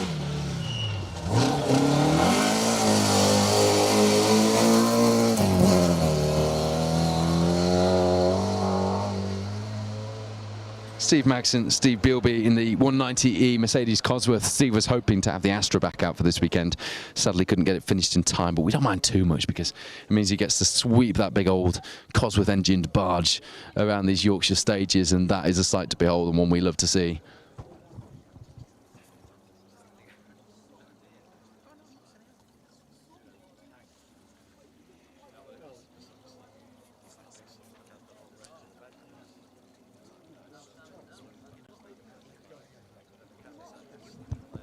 think Dave Watkins has got a BD in that Escort now. It was a twin cam when it started live, that X-Works Mark 1.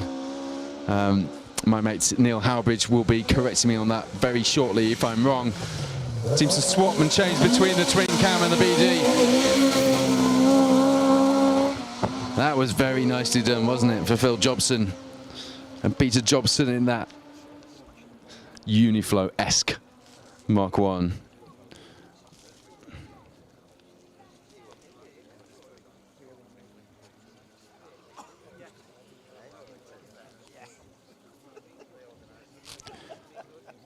If you are following the British Rally Championship or indeed the Trackrod Historic Cup this weekend, Adrian Formo, Alexandra Correa come into this second stage of the rally, the first stage of leg 2 for them after that 12-mile through Dalby last night. Don't forget, the first time the Works driver will have done a night stage through Dalby, or any stage through Dalby for that matter.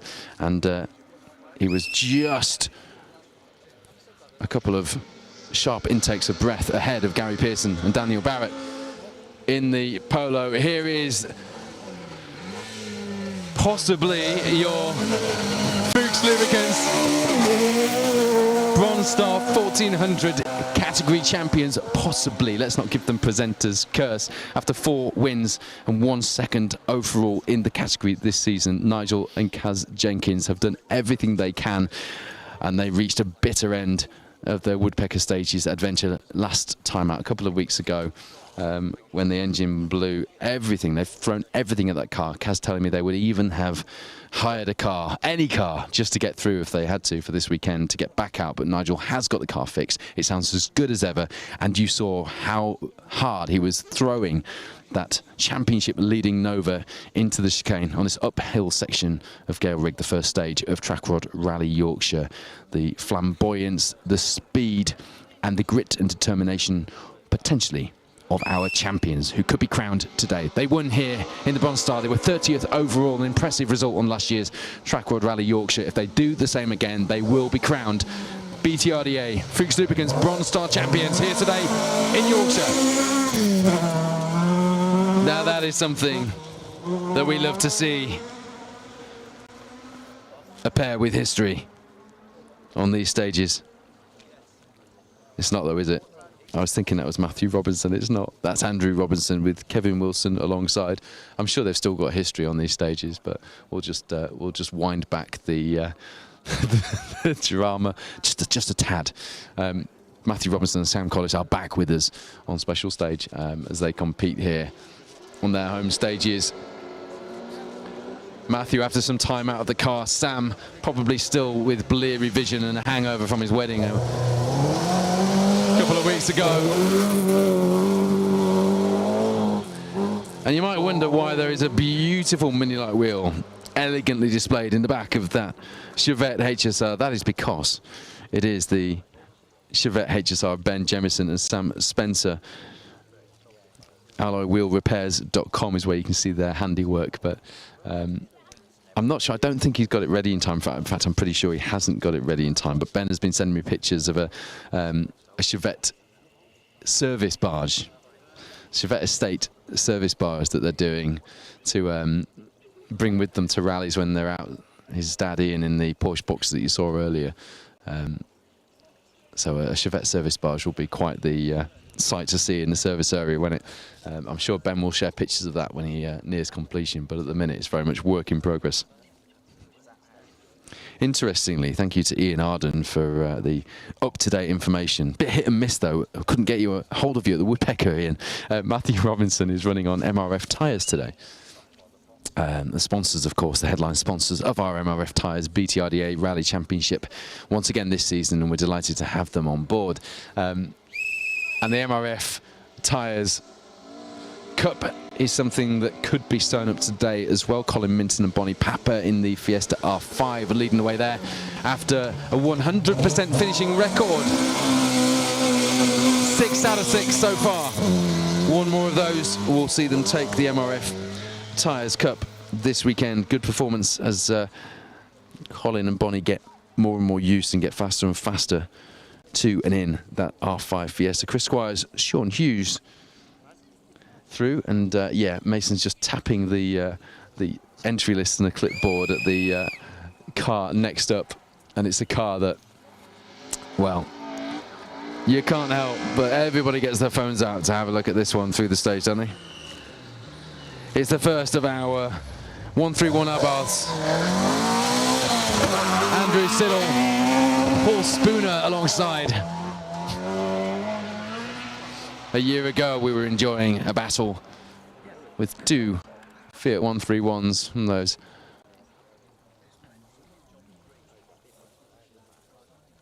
historic rally championship competitors, but last year it was Matt Edwards, 3-time British rally champion, and at that point a championship contender for the BHRC in one of them, and it was Nick Elliott in the other.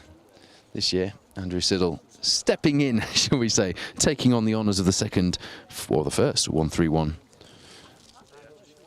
on the stages, and we'll see Nick Elliott through very shortly. It's amazing, isn't it? All these years on, still the sight of a 1970s rally car with the correct livery, that Alitalia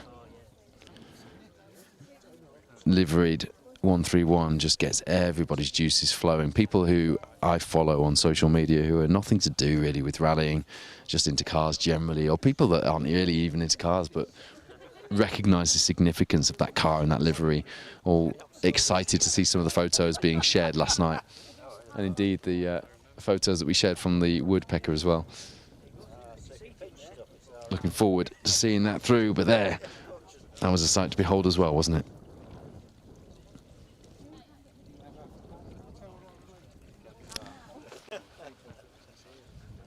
Quite a few local drivers on this year's Trackrod Rally Yorkshire. Tim Pearcey, Liam Whiteley. We'll see from them very shortly. A pair who have been in just about every category of car on these stages, have had some big moments along the way. Sam Collis and Tim Pearcey had a really big one in Dalby. Was that in the Cropton part of the forest? Into a tree. It only feels like a few years ago. It was a fair bit more than that, so the marks of that one still exist. Ken Sturdy and Glenn Thomas had a fantastic run through the 12-miler stage of Dalby last night in the dark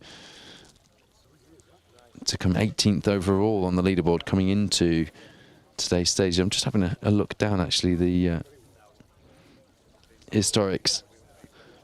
Matthew Robinson and Sam Collis on those MRF tyres were hanging on just 0.1 of a second behind Stefan Stoof, just 6 seconds, or just a shade over 6 seconds off the lead, which was held by that four-wheel drive Group A Mitsubishi Galant VR4 of George Lepley and Dale Bowen. Seb Perez, Gary McElhaney in the Porsche 911, second place by 4.5 seconds. Stefan Stoof, the Belgian, with Di Roberts alongside in the RS 1600, with third.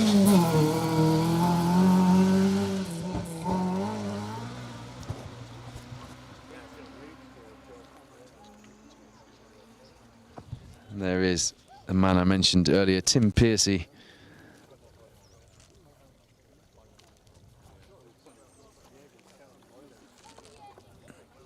Liam Whiteley. Sorry, it wasn't, was it? It was Lee Ashbury, John Pickervance. We will see Tim Pearcey through the stage.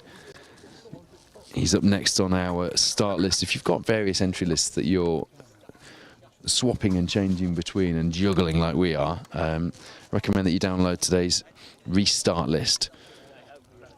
Start and restart times from MTC2 if you're looking on the Trackrod Rally Yorkshire website. I've been sending it around to most people in the spectator area here.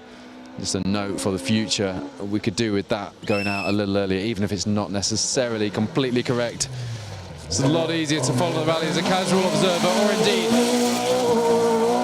I love that, the Swift Group and the crystal forward colours of that Mark 1 of Tim Pearcey and Liam Whiteley. But yeah, easier to follow if you're a casual observer or indeed a rally TV presenter, if you've got everyone in the right order, roughly, on one entry list. But a capacity entry and effectively four different events to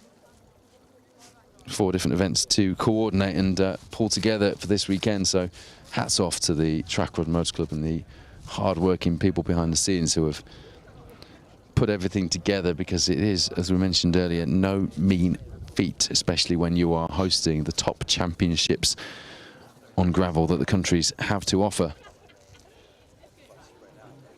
Interestingly, I saw a stat from REIS Insurance that this is only the second time that the BRC has been on gravel this year.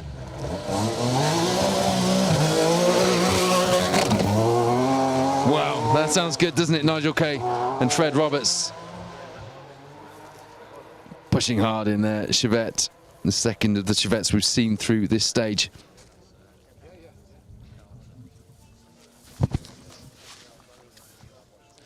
Becky Slights asking us to give Isla and Hallie a shout out, patiently watching and waiting for Dad Ash Slights.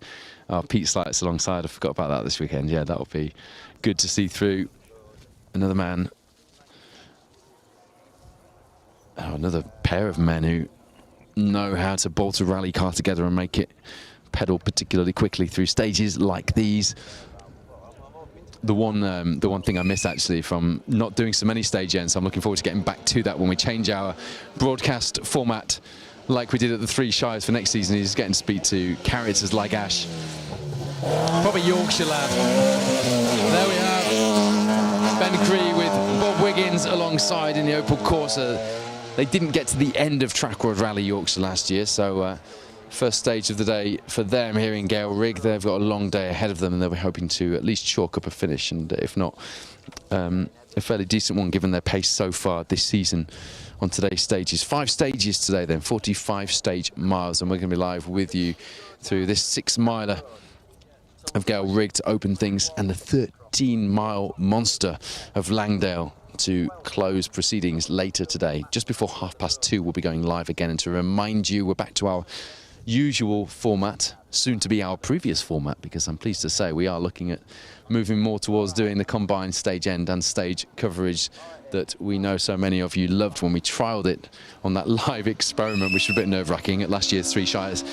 So we will have the 1400s, the historics, the two-wheel drive through the stage in reverse seated order. That's what you're watching now. And you saw Phil and Mick Squires there in their rally and competition equipment Mark II. Before we have a second broadcast from each of today's stages for the four-wheel drive field, our MRF Tyres BTRDA Rally Championship title hopefuls mixing ranks today with the equally hopeful title contenders of the British Rally Championship. It's going to be a hot, fast, action-packed day on the stages, and we're going to be live with you for much of it. 2 of today's 5 stages. So make sure you tune in throughout the day, whatever you're doing.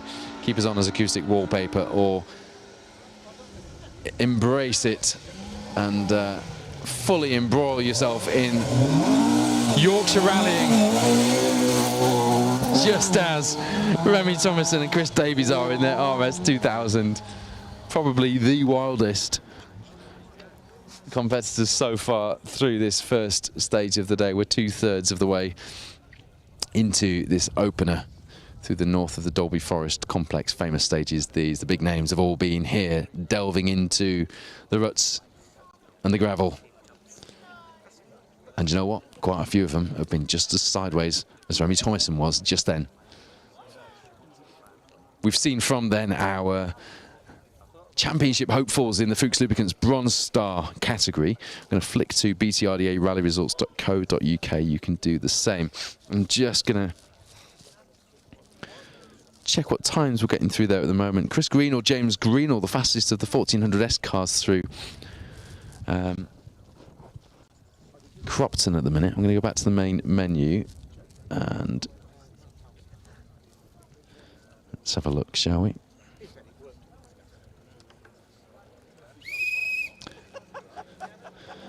So the first of our competitors into the 3rd stage of today, Staindale.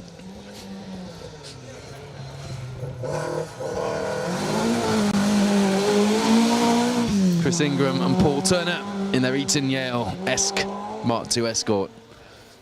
The sun here in Yorkshire beaming down, just casting some lovely shadows onto the stage, silhouetting the cars nicely for the photographs, for the photographers joining us in this spectator area here in the first stage of the day. So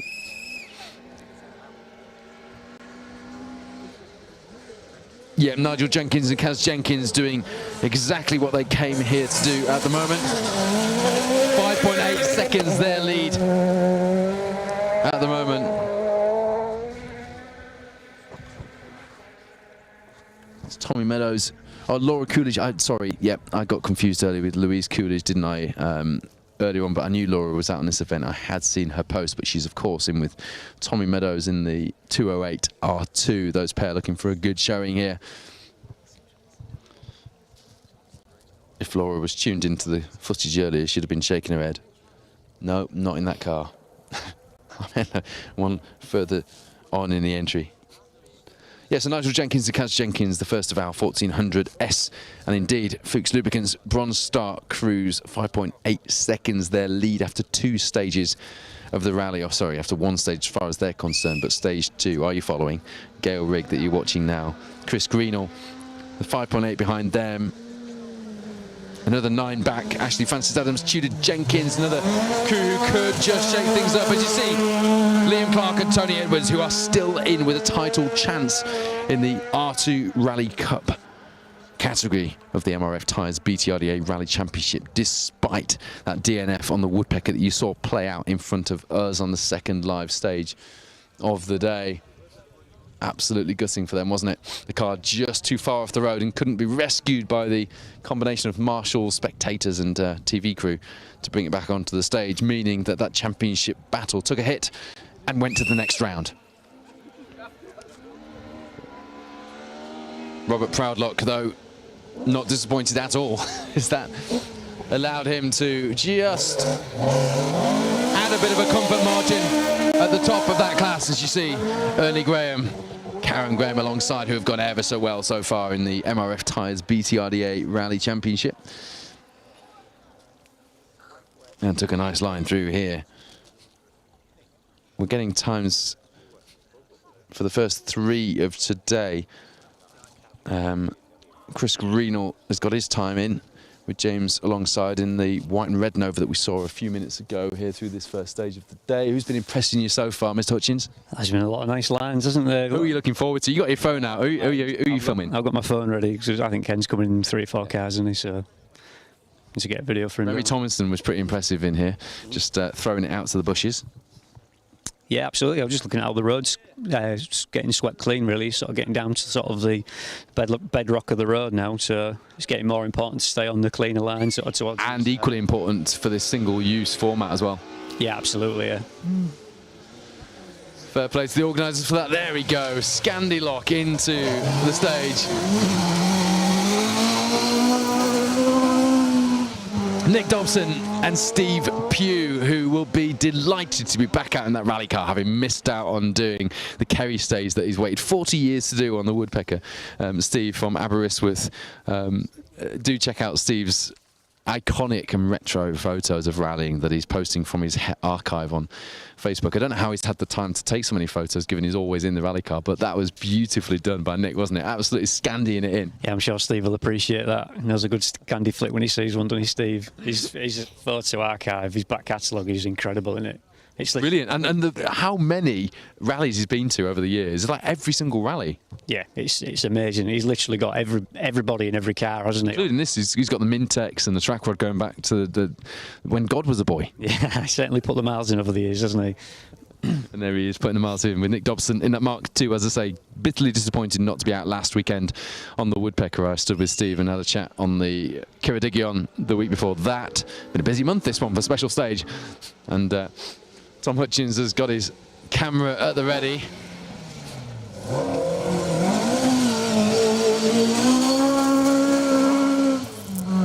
John Lowe, Nigel Hutchinson. There's some nice action this end of the entry. There's something about a Mark II Escort, probably because like these forests were basically, I think God built them with Mark II Escorts in mind, but it's a real sight to behold, isn't it, with the sun just streaming through the trees. I was looking up earlier at that top corner up there, and it opens out up there, so it must be a great sight coming out to that. Yeah, it's lovely. It just follows the tree line quite nicely around this little section. But yeah, it's great when you see a nice sort of straight with a little curve in it and get your toe down and get some revs on. How many times have you been around this bit on your bike? I haven't actually cycled this bit, believe it or not. No illegal wrecking or otherwise for Tom Hutchins through Gail Rig. And here you see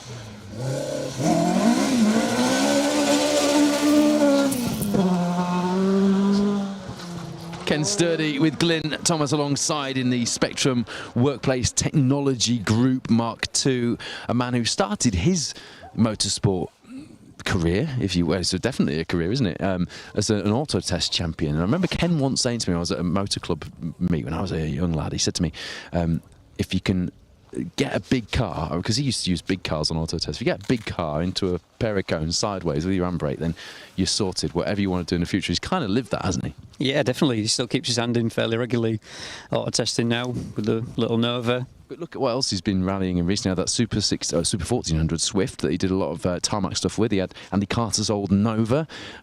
He's been out in an Avenger most recently. You've had a bit of a do in that one. Yeah. The Avenger's just the tarmac car. Just the glorious looking thing, isn't it? Just the tarmac car. But yeah, it's a fantastic car.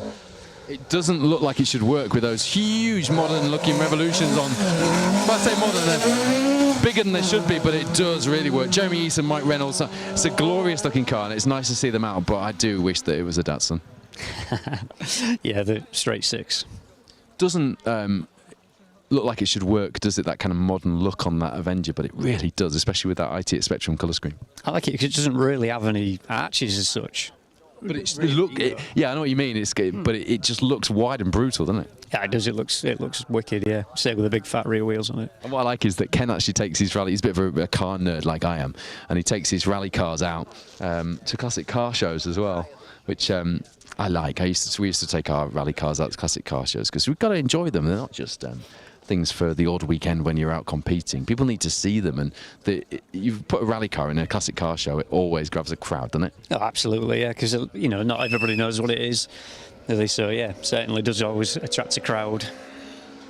If you're just tuning in, we're watching the reverse-seated two-wheel drives, Historics, Fuchs Lubricants 1400s, and a very nicely driven Edward Bentley alongside Mark II Escort through this chicane here, 2/3 of the way into the first stage of the day, second stage of the rally at Trackrod Rally Yorkshire. It's Gail Rig, it's a 6-miler, and this is the penultimate round of the 2023 MRF Tyres BTRDA Rally Championship. George, just come here a minute, mate. Your dad's a rally driver. Do you enjoy going to rallies? Yes. Yeah. How old are you? 6. So are you counting down the years till Dad will let you ever go in a rally car? Yes. There you go. Things just got a whole lot more expensive for Tom Hutchins, his little 6-year-old lad. George, out with him.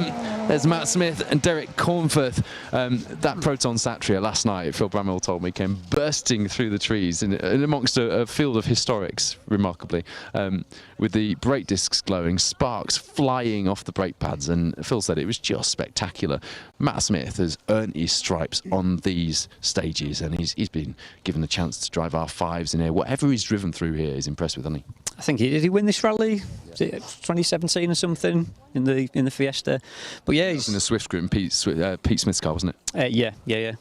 But yeah, he's a fantastic driver, is Matt. 1400 champion in the KA.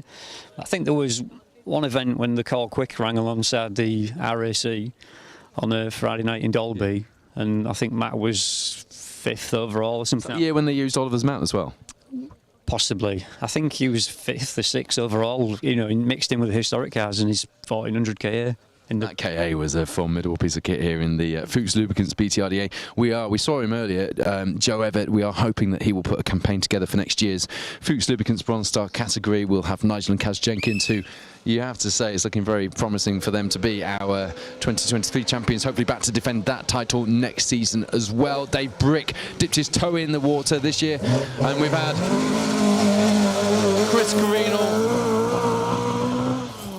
and a whole host of other names this year battling for Fuchs Lubricants overall podiums and victories, who could just be in the hunt next year. I think that we're heading towards another heyday for the 1400 category here in the BTRDA. As you see Warren Philliskirk and Gary Green through this first stage of the day in their Mark 1. You, like me, Tom, will remember Warren's Metro 6R4. Yeah, amazing car. The North Humberside stage, he's driving from Hull all the way to the Yorkshire Forest, the trip that I took today effectively, and the same with Tom, in a Metro 6R4. Oh, look at that. There we go, Daniel Menor, Hannah McKillop, 3 wheels on the gravel, and at times possibly even less, and really, really giving that thing everything. For me, that's drive of the night, last night, Danny Mennell, incredible. Absolutely monumental time.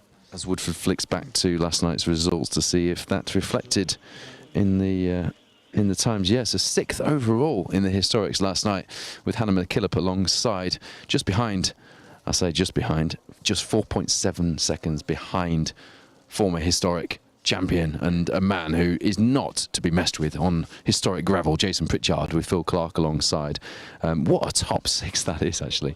George Lepley, Dale Bowen, Seb Perez, Gary McElhaney, Stefan Stoof, Di Roberts, Matthew Robinson, Sam Collis back in action, Jason Pritchard, Phil Clark. I mean, to have Jason Pritchard and Phil Clark down in 5th just shows you what the pace was like last night. I know sometimes the first night, especially in the dark, is a case of get through and then stick your foot down, get your welly down on the day stages, but that just shows the pace. Yeah, it really does, but it also shows you can't afford to lose any time against these guys. Josh Carr and Ocean Owen were going particularly well in that snap-on emblazoned Mark 1 there. No wide arches to scuff on the bales. No, nice, clean, straight-sided car. Yeah, the action is certainly entertaining us, and I hope it's entertaining you at home as well, or indeed if you're watching today at one of the various locations showing this special stage live coverage of today's Trackrod Rally Yorkshire. Hello to you if you're watching at the Motorist Cafe and Meeting Hub, the Motorist Hub in Leeds, Sherburn upon Elmet, sort of between York and Leeds. They've got a Ford-themed day today, and they showed our coverage of the Woodpecker on their rally-themed day a couple of weeks ago. Thank you for the support there, guys. If you're watching at the Motorist, hello to you. We hope you're having a fantastic day and that the weather's been as kind to you over there on the west side of the county as it is over here in the north. It's nice and sunny here, and it's actually fairly warm. There's a nice breeze just settling in now. And a big, big hello to you if you're watching at the NY 500, the location for the start of today's rally, where the cars are probably pretty much all set off on their adventure now, and a place that is just shrouded in race and rally memorabilia. Lovely line from James Potter and Bob Duck there in their Mark II Escort around the Bale Chicane here in Gail Rig, as we have a whole host of new spectators to join us here in this opening stage of the day. Looks like they're with the Bowler Rally team, and the Bowler Challenge is one of the number of events running today here on Trackrod Rally Yorkshire.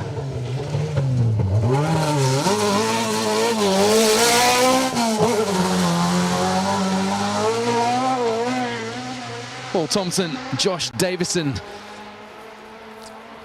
showing here on stage 1 the spirit with which they intend to continue.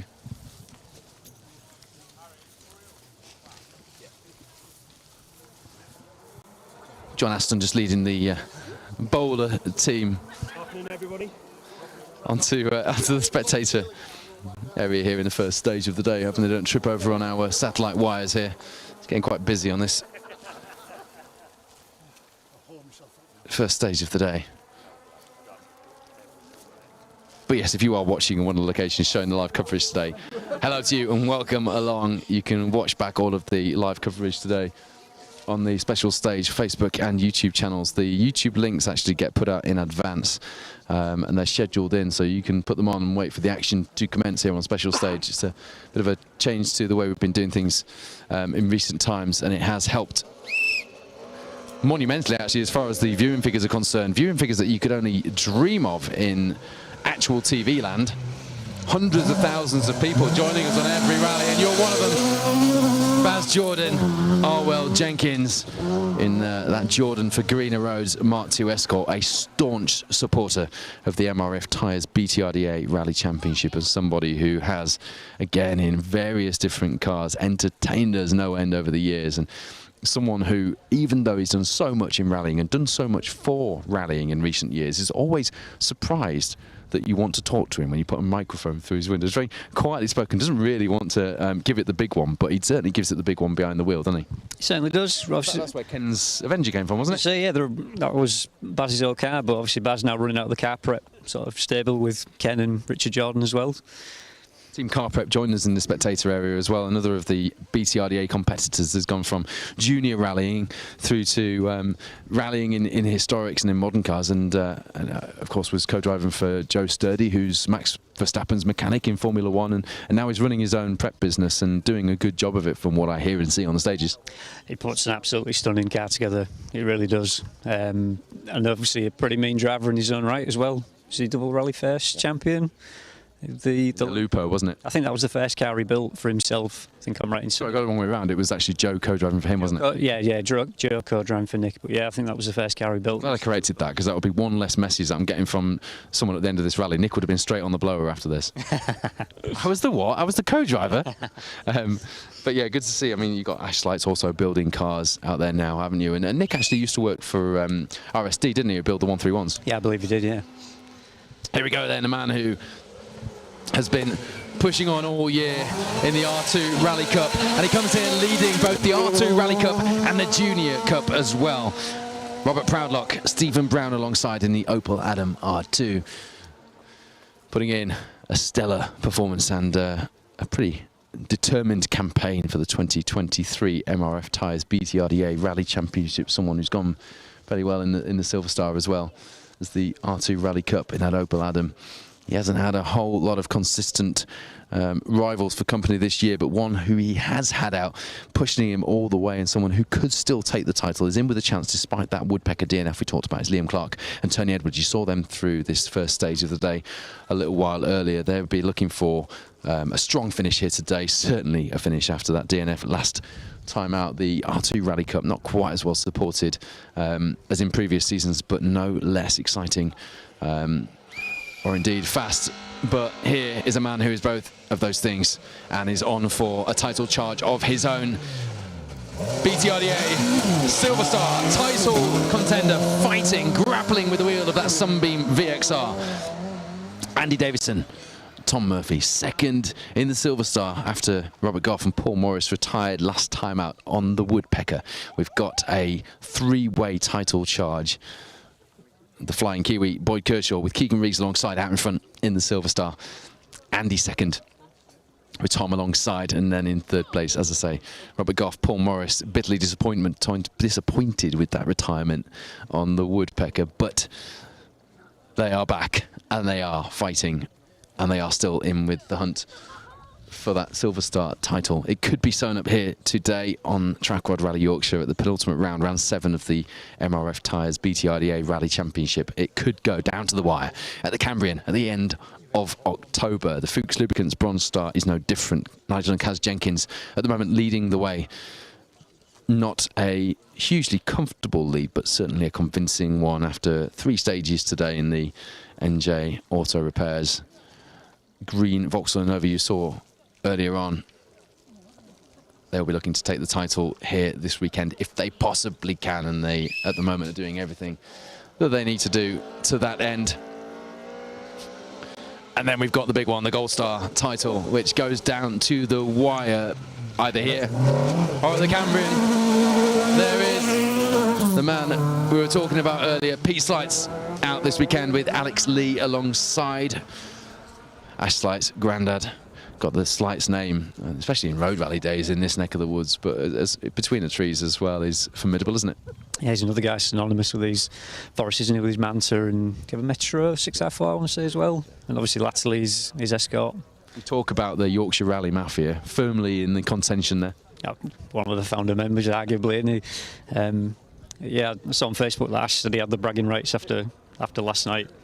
But I think he's burst a clutch pipe, I think, last night, didn't he? Imagine having the bragging rights against Grandad. That's cool, isn't it? It's his dad, isn't it? Sorry, Dad, yeah. Dad, but yeah. Sorry, we're calling him Grandad, yeah. And here we go, is Ash in that familiar now, white and green. Dave Robson alongside. I reckon he's still got the bragging rights there. He's carrying some speed through there, wasn't he? Yeah, he was definitely trying. Definitely. He's got the bit between his teeth. He obviously knows where Mum's watching, and he knows where the special stage cameras are as a result, no doubt. So give it the big one, Ash. 2/3 of the way into Gail Rig, won't you, son? Was that sort of how it went, I'm sure.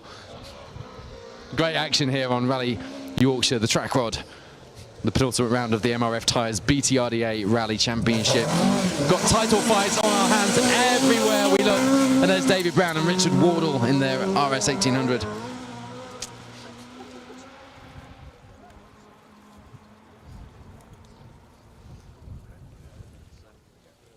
If you are watching this weekend as well, following the progress of the British Rally Championship, Adrian Formo, the works driver in that Fiesta Rally 2 here, being run by M Sport, the works rally team, taking a bit of time up from his World Rally Championship duties, leads by just over a second from former BTRDA Rally Champion Gary Pearson, Daniel Barrett, who a couple of years ago did the treble, the BTRDA, the English, the Welsh and the Scottish, in fact the quadruple. I think they got the English that year as well, didn't they? In the Skoda, and here they are fighting works drivers in the BRC. Stephen Petch, Michael Wilkinson, another BTRDA rally champion in third place at the moment, as you see a man who perhaps sums up what this rally is all about. He's on a lot of the paraphernalia over the years. Steve Bannister, Callum Atkinson in that Mark II Escort with the red stripe. Have you heard that he's got Ethel back? Yes. Which is good, isn't it? I thought you might have heard that. Where it should be, isn't it? Yeah, exactly where it should be, yeah. Ethel, Steve Bannister's famous, legendary Mark II. He's on so much of the paraphernalia and the marketing and the merchandise from over the years here. Not just on Trackrod Rally Yorkshire, but any rally in Yorkshire. And again, we talk about the Yorkshire Rally Mafia, and they are out in force. This weekend, Rod Parking was rightly delighted with the response they'd had at the Trackrod Motor Club to their entries, having opened them a while ago for this penultimate round of the MRF Tyres BTRDA Rally Championship. As far as championships go, it's one of the busiest ones this year for different categories and events and series all getting in the mix. Nick Cook and Dave Raw taking a lovely line in that Mark 1. Just cocking the inside wheel and just about brushing that chicane with a quarter bumper. John Aston trying to get himself some airtime here on special stage. John, who runs the British Cross Country Championship, joining us when the bowlers come through. They're not coming through yet, are they? They'll be at the end of the end of the second field, yeah. But yeah, quite the mix of machinery and championships here on Trackrod Rally Yorkshire this season. A flourishing entry, always good to see, particularly this far into the season, and some names and some cars that we haven't seen out for some time joining us this weekend, which always bodes well. And as we head towards the twilight of the 2023 campaign, to see rally drivers who are surely marking their territory ahead of a big charge next year. Also something very, very promising indeed. Brother of George Lepley, we've mentioned already. We see from him soon. James Lepley there, Simon Jones alongside in that SO Mark II. The Lepley family out in force in the historics, representing on both the two-wheel drive and the four-wheel drive fields. And as we've said already, it would be great to see more of the four-wheel drive historics out, because I'm really looking forward to seeing that Galant VR4 through, particularly driven by somebody who, in that WD-40 Evo 10 a couple of seasons ago in the BTRDA, impressed so well. When you've got drivers like George Lepley and this year Russ Thompson, and not forgetting, of course, Matthew Hurst and Declan Deere before they jumped into the R5 before the start of last season, in those B13 Evos going so well, it just gives us so much hope for the battles that we're going to see unfolding over the next few years here in the MRF Tyres BTRDA Rally Championship. And as I've said as well, having former BTRDA Rally champions pushing works drivers in the BRC, that says it all. Hello to you if you're watching on our YouTube stream, or if you're watching at the NY500, or indeed at the Motorist Cafe. It's good to have you all with us. Bit of a discussion about how young people can be to get into motorsport. Youngsters can drive on auto tests at 14 years old, and it's a great way to get into motorsport, says DC Dad. I completely agree with that, and so would Ken Sturdy, who we saw through a while ago, multiple auto tests. Not sure if he wasn't British auto test champion at one point, actually. Pete Slights apparently was once featured in a car and car conversions article, or it should be cars and car conversions article, shouldn't he? Alongside Johnny Herbert, of course, former F1 driver, as very much an up-and-coming star. At that point, he maybe was. I'd say these days, Pete Slights is more of a legend than an up-and-coming star. But I'm sure he was once seen in those terms. I don't doubt it for a minute. What a great article that would be. I'm going to look for that, actually. You can still usually find those. As you see, Michael McDade and Harry Stubbs in their RS 1800 entertaining us through this first stage of the day. Cars and Car Conversions is such a great magazine. I talk about it as if it's still in current tense, because you can still get most of the publications on eBay, and every now and again, if I need a bit of a throwback, I'll buy a copy and just have a read through and just wish we were in 1973 all over again, even though I wasn't there the first time. Got a car conversion stickers on my Clan Crusader sat in the garage as well. If you're counting Clan Crusader mentions, that's number 3, by the way. So I'm going to flick to the live results and see where we've got to. I had stage 3 part complete. Yeah, Nigel Jenkins, Kaz Jenkins, as we thought, opening up that lead after 2 stages today, which is stage 3 altogether on this weekend's Rally Yorkshire. Here is the Silver Star leader, though, as we pause for thought. The Flying Kiwi in his distinctive livery, with Keegan Rees alongside Boyd Kershaw. Had a bit of a dent to his championship campaign last time out, but that doesn't stop the fact that he leads Silver Star, because Robert Goff and Paul Morris, his closest competitor, also had a bit of a shocker. Andy Davis and Tom Murphy now fully in the mix in 2nd place. That is a title that could go down to the wire here at the penultimate round in Yorkshire, but most likely will go down to the wire instead at the final round at the end of October. The Cambrian in London, though, is our former British historic rally champion. Ben Friend could still win the Silver Star himself, mathematically at least. Cliffy Simmons alongside, who last night was in a 3-piece suit in the service area. And I didn't actually see the story for that, but I saw a lot of people posting about Cliffy's choice of attire for the service area last night. We were expecting champagne and caviar in the all-glass service area, I think. I do hope Cliffy's wearing his smart tie today inside that red and white hard-charging Mark II Escort. The rain has started here in Gail Rig. Of course it had. Basically, I've ruined it for us all. So I'm sorry if you're out watching the rally this weekend and you were hoping for those bright blue skies and that Yorkshire sunshine to continue. Basically, I've given it presenter's curse, and it's no longer bright and sunny and dry. It is now raining, and it's quite windy, and actually my exposed digits, talking about my fingers, are getting quite cold.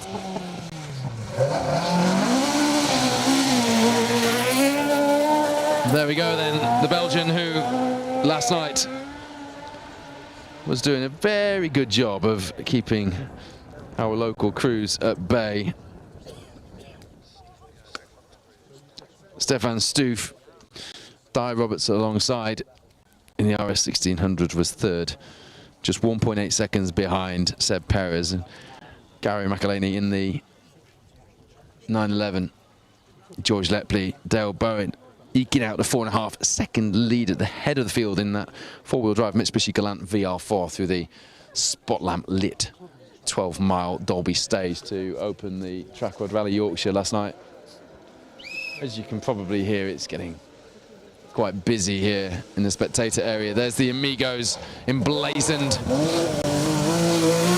Porsche 911. Seb looking very laid back inside that sideways twitchy Porsche. Dad Steve, a former national and BTRDA rally champion, and another legend of our sport, watching on and enjoying watching Seb's success through that Dolby stage last night. We would all love to see Steve Perez back through these stages in a Stratos, wouldn't we? We might yet see Seb through in a Stratos at some point. I am led to believe. We were actually hoping that might happen this weekend.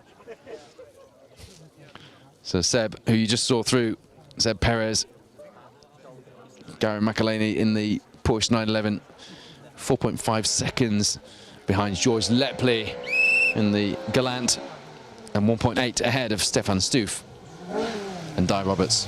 Paul Barrett, Gordon Noble going ever so sideways on this first stage of the day, kicking up the gravel and snaking their way up the hill 2/3 of the way into this 6-mile opener. I'm just going to flick to the results and look at where we are in terms of results coming through. Staindale time starting to drop through.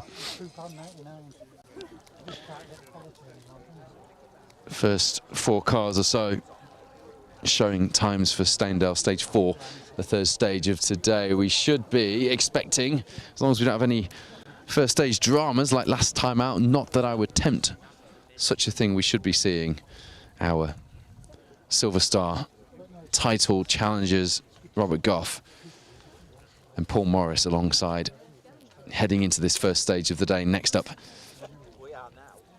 very credibly still in the hunt for the Silver Star honours this season. They need a good showing here today in Yorkshire though. They were hoping to have a solid result under their belts from the Woodpecker, a local round for them, but they've had to come all the way up here to Yorkshire and to carve out some more of those points towards their championship campaign. The rain has slowed down and almost come to a stop again. The wind's still here, but the rain isn't going to affect too many things on the stage, at this stage at least. Bit of a gap back to Robert Goff and Paul Morris, which is a little ominous given what I did just there. I hope I haven't tempted any kind of fate there. Paul, we talk about people who give a lot to rallying. Paul is the championship coordinator, former co-driver at an extremely high level, but also the championship coordinator along with Donna Preston, his fiancée, and Paul Wakely, another man who needs no introduction, on the special stage live coverage of the Pro Tyre Motorsport UK Asphalt Rally Championship. But it's no asphalt in sight today, and at the moment there's no gravel in sight either for Goffey and Morris. That's Gareth James with Daniel Petrie alongside another pair who were loving the Dolby stage last night. So where are Robert Goff and Paul Morris in that red Mark II? Is there some late jeopardy in this season yet to unfold in the Silver Star? There's a gap on the road, and we are, as far as today's start list concerned, missing Robert Goff and Paul Morris. I've got everything crossed that we see that red Mark II bursting into view any second, because we don't want to lose them from that title fight. Nobody wants a title to drop a competitor, especially going into this late stage. Adrian Hetherington, Gary Nolan. Adrian soaring at the wheel. Just see the rain, you can probably see it on your screens.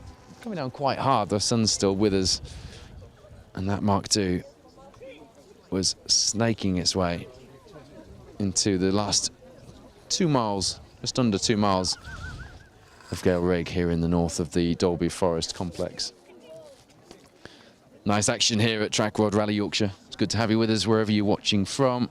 I'm just looking on the tracker, and it doesn't look like Robert Goff and Paul Morris have made it into the first stage. Donna, if you are watching this, do drop me a message and let me know if there's some news that we can update everyone on. There is a sight to behold, and one that we've been looking forward to seeing through this stage. Nick Elliott in that Alitalia Fiat 131 Mirafiori. I had a poster on my wall as a kid with a picture of Walter Rall on the Acropolis, and it said, "Winning laurels but never resting on them," and I think that probably sums up quite nicely. Nick Elliott in that Alitalia liveried Fiat 131, a car which has caught the imagination of many across the internet since it burst onto the scene, and particularly this year seems to have appeared in many places. You see it cropping up all over the place and really pushing hard, getting that car right into the dirty gravel that's been slung out to the edge of the stage here.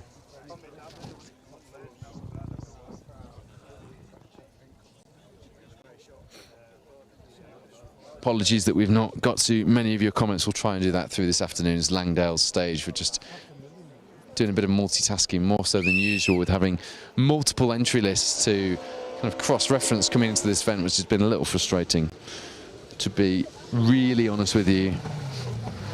Nick Elliott was 12th in historics last night. But that man, Roger Chilman, with Patrick Walsh alongside, was just ahead of him, just outside the top 10, 3.7 ahead of the Alitalia 131 that you just saw through the stage in that Mark II, who himself was only a second and a half off the top 10. Paul Barrett, Gordon Noble rounding out the top 10 through last night's 12-mile Dolby stage in the dark. Well, having started the first stage here in glorious sunshine and quite unseasonably warm temperatures, especially for being this far up north, we have now got rain, and it looks